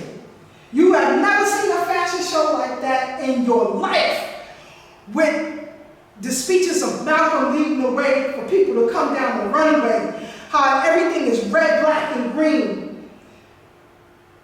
Actively Black has done so well that it worries Google, Amazon, and Fabletics. 3 different companies, 3 different brands, however, they all work together to drive traffic away from Actively Black. So say, for example, if Mike says, Actively Black t-shirt, they don't send him to another company before Actively Black comes up in his search engine. It should be the first thing because that's what he puts in, Actively Black. Well, they found out what Google and Amazon was doing, driving their businesses, their business searches, to companies like Fabletics, and they're now in the process of suing them. Yeah. But when you see their fashion show on YouTube, come back and tell me that's not the hottest fashion show you've seen as far as Black people are concerned, how conscious that is. I was a model. I was just a Brother Lumumba, ask a question, Brother Lumumba. Brother Lumumba. Yes, sir. Thank you. Yes, sir. Thank you. Give thanks. I think for wonderful presentation, Sister Keisha. And Yes, sir. For doing administrative work and so forth. Great. So I just wanted to make just a few quick points. As far as stocking up on things, disaster emergency preparedness, that is of the utmost of importance. Not just based on the things that are happening in the war-torn countries, Palestine, so on and so forth. But as you just progress, the way this country is just going down, that just needs to be something on the forefront of everyone's mind, just to have a certain level of preparedness. So you're not just caught unaware with your pants down. All right. So like Sister Keisha was saying, the food, looking at certain canned goods, the legumes, the nuts, the dry goods, all of those things, looking at freeze-dry items and things of that nature, that can be rehydrated, so on and so those prices are about to go up too. From that. I'm just telling you, by the end of June, those prices are going up too, because again, they're short on inventory and too much of it is sitting out on the Red Sea. Oh, yeah. So just a couple quick points. Secondly, I wanted to say that I just want to interject that there is historically a sharp distinction between rap and hip-hop. Hip-hop was the original culture that we created, where rap was the commercialized version of that was sold back to us and usurped from us, and that we're living with that. So there's a certain distinction between that, you know, and such groups was mentioned that shows in contract, such as Black Sheep, such as Brand Nubian, you know, such as the Public Enemy, so on and so forth. So there is a certain distinction between that. Then I wanted to just tap on the narrative and image. One thing I wanted to say was about the term hotep, right? And how somehow that got turned into a negative connotation. Right. Well, in these online spaces, am I correct? You're talking about in these online spaces, right? Oh, The hoteps. Definitely, but no, somebody actually put that in the chat also. So I was thinking, we're also calling The hoteps. It's crazy out here in that street. I'm listening back to right. it. So I just wanted to just take notice of that. And again, if we're talking about taking firm hold and control of our image and our narrative, we also have to take firm control of our history and our legacy. Facts. And to allow other people to use that terminology, negative or derogatory, is unacceptable. And for us to use the negativity and derogatory is unacceptable. Facts. And so it's a disgrace to the ancestors. So I just wanted to add that in. And lastly, I wanted to speak on dressing up in the fashion of being more in close proximity to whiteness. I think there is something to that, but I also think that did come with an element and aspect, and I want you to weigh on this, Keisha, of us showing more pride and more dignity and to, you know, hold ourselves to a certain echelon, you know what I mean, to create a certain air and energy about it. So I think in part, if, you know, you might have a point with, you know, wanting to have a certain proximity, you know, to whiteness, but I think on the other hand, that might be more applicable of today, but I think more of yesterday, you know, it was a showing of really of our, you know, that we could show a certain energy and echelon, you know, amongst ourselves and have a certain respect that we have for ourselves that we, you know, dress and went about our daily lives. So if you could weigh in on that, I appreciate it. I would give thanks. You said with our daily lives, right? For example, how we do things, right? When there was an opportunity for me to get behind a film relating to the great Marcus Messiah Garvey's trial here in New York, I didn't hesitate to get behind that film, right? Nor did I hesitate to help market that film so that as it travels the country and the world, that it's received very well at these film festivals, right? So we had to create a narrative, if you will, about Garvey, right? To spark or pique interest in a lot of people who are into film festivals per se. Most people aren't. Unless you're in the industry, you're really not into film festivals. However, we had to gravitate towards a particular narrative to get people in the seats when we're traveling throughout the country. So it may not have been favorable to some people, but it got the job done, right? He needed a consultant for the film, right? He had to, Gerard, that is, the executive producer, had to put out a particular narrative to get Brother Amin on board to be a consultant for the film. It's the same with financing for the film. He had to put out a particular narrative so that he can get financing for the film. As far as we are concerned, the narrative that we have to put out for freedom, reparations, or whatever the case may be, it has to be in a way that is palatable to people that we are trying to reach, not what we like. Not what we like. For example, I know the owners of a particular footwear brand. It's a family-owned brand. You will never, never, ever see them buy their own shoes. They won't buy their own shoes. They'd rather wait until something falls off the sample line that's not looking too great, and they'll wear those. Even though they have a marketing strategy that will gain them $150 million plus per year. Even though they don't rock their own brands. Because they don't like the way they look. They don't like the way they look. consumer base. So we as freedom fighters have to make our fight palatable for those we're trying to reach, even though it's uncomfortable for us. Like, for example, I do these bike tours throughout the city, Jersey, and then I'll be doing one in Virginia in a couple of months. However, I'm not doing them just to be riding my bike. I do them so that I can network with other black women to help me get my message across even further.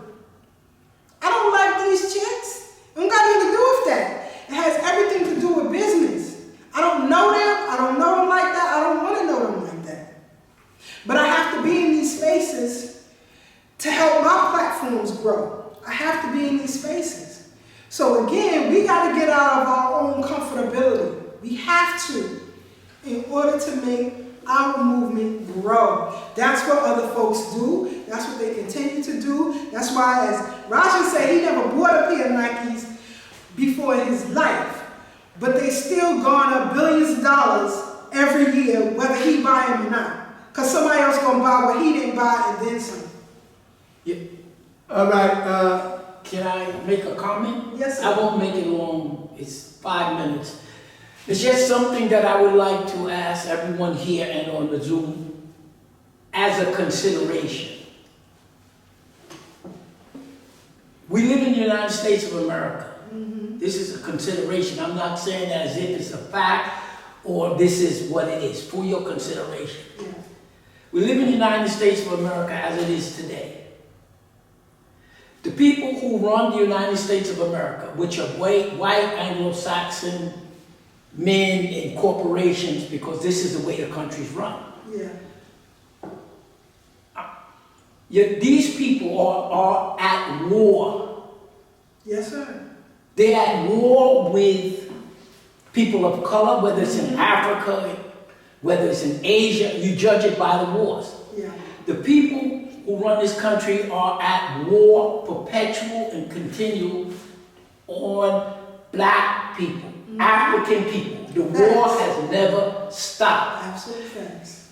One of the reasons why, in my opinion, it affects us so much, because you have two cultures here, basically. You have a European culture, and you have an African culture in the United States. And all culture is just the way you do things. If you look at almost every aspect of what you call a daily America, from big business, whatever it is, which of the two cultures are the dominant culture in the United States? It's the African culture.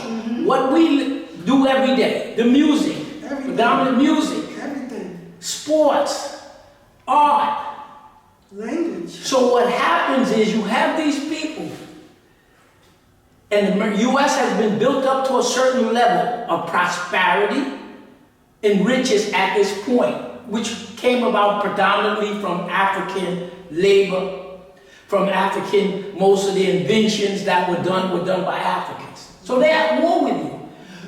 We are not living in our culture. So to examine, you judge what the people running this country are doing to the country. Take the last 10 years. Why do you have open borders? Why are you letting in millions of people in your country? You don't check them. You don't see whether they make a contribution to the country. Now you know that when you let in millions of people in the country, why are you doing it? Why is the government pushing homosexuality, bestiality, child pornography, prostitution? This is what the Europeans component brought in. I don't know what the answer is. You ask the question, why? Why is it that you have a country where 1/3 of the taxpayers' dollars go to the military-industrial complex, Pentagon, and then they pay off Congress? Why do you have a country where 1/3 of all your tax dollars go to a medical structure that kills 700,000 people a year. Why? What kind of country are you living in where you do not maintain your roads, your schools? Why does the Pentagon of the United States state in 2018 that 71% of all young people, they didn't break down race, are ineligible for military service? And they gave 3 criteria: poor health and obesity, criminality,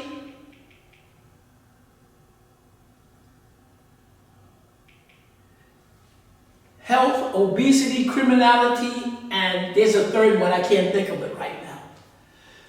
So they don't want you to see what they're doing. What they did when they attacked Libya, what they attacked Syria, whether they attacked Venezuela, they're doing the same attack.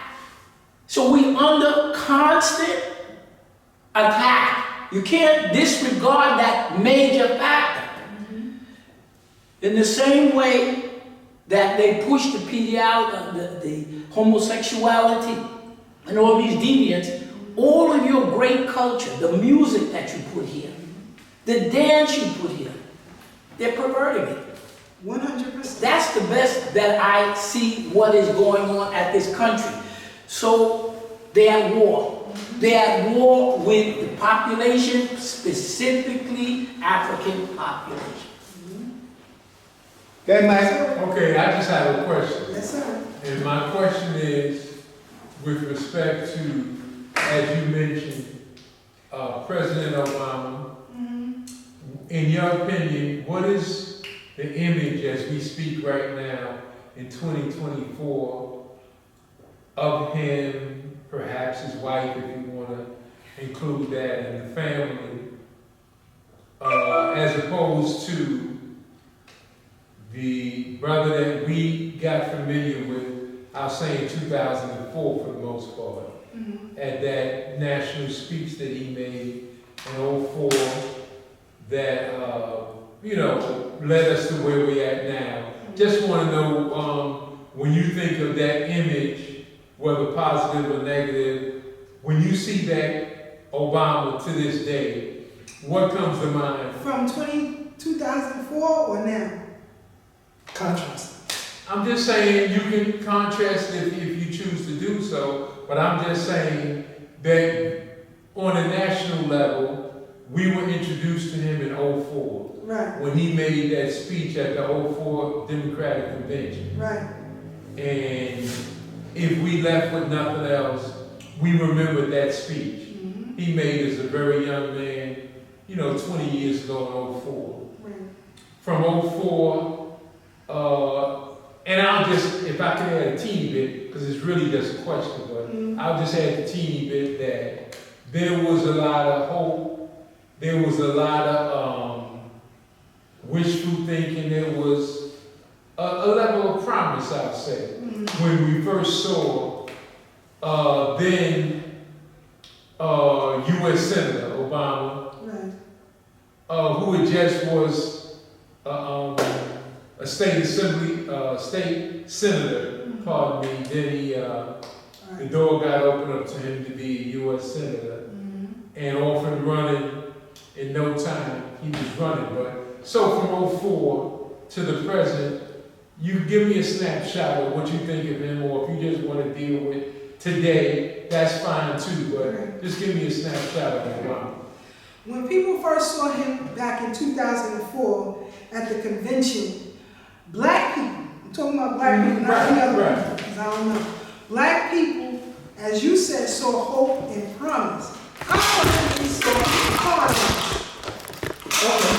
personally saw promise because Lewis stated this is a white dominant controlled nation we live in today, as far as military and war and all that kind of stuff is concerned. But as far as culture, we are the dominant here in this country, right? So here you have a biracial man in 2004 talking about hope, change, and prosperity. for the country. He wasn't talking to us. So I tuned him out because he ain't talking to me. I see a con artist. So then when he came up on the scene and won as president in 2000, was running for president before he, won in November. Right, by 06. he was- Right. People were out here talking about, we got to get behind him and, we got to close ranks. And I'm like, wait a minute, this dude's a con artist. But I understood the image that a lot of, especially older folks, felt to see him and rise to prominence so quickly, and then as president of the free world, as it's called. I saw no different, and I see no different today. I see a con artist. Let me make a point. But the image of his wife, and his two daughters to the world was very much profound. Yes, it Very much. was. So that's just my opinion. The white people needed a black face for the Africans in here. They didn't need it for any damn thing else. If you don't realize that you're in a full-scale war against the people who run the country, you're missing it. Not you personally, I'm telling you, you're missing it. Right. Didn't the United States go and destroy Libya under him? Under him. Didn't they steal Libyan gold, the silver, knock out the water, the oil, and then put the jihadists in the Sahel to destabilize 10 countries? That's the white people who run the country with black traders. And they knew that black folks would stay quiet about it because of that image. Yeah. They knew that we'd be quiet. We'd be quiet about it. Because what we should have been doing is pushing Cynthia McKinney if we were of our right mind. Right. But because this marketing image works so well, black people were quiet about it. And I don't know if you remember the State of the Black Union that happened after here with Farrakhan, just before Dr. Julian had passed away. And they were talking about him, whatever. The only one with a brain, as far as I was concerned, on that panel was Dr. Julie Head. She like, this is a joke here. This man is not going to help us. This man is not going to do nothing. And when he's done, your kids are going to hate you more. The schools, you're not going to be participating in the way that you should be. And it's going to disintegrate. She was 100% right. But black folks, even his pastor, he even betrayed his own pastor. Jeremiah, right, he threw him under the bus afterward.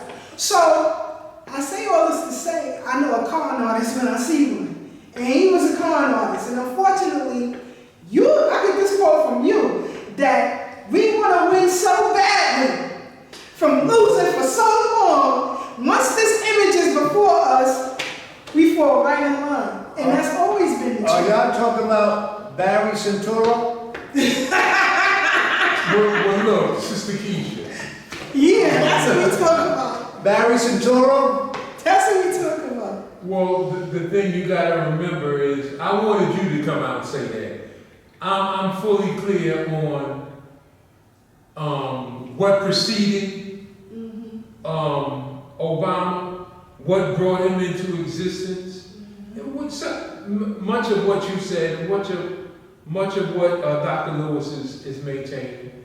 It's no doubt about it, and I understand that there was a threat on the other side of the world that had to be dealt with, and that person is President Muammar Gaddafi. Had to be dealt with precision, with diligence, and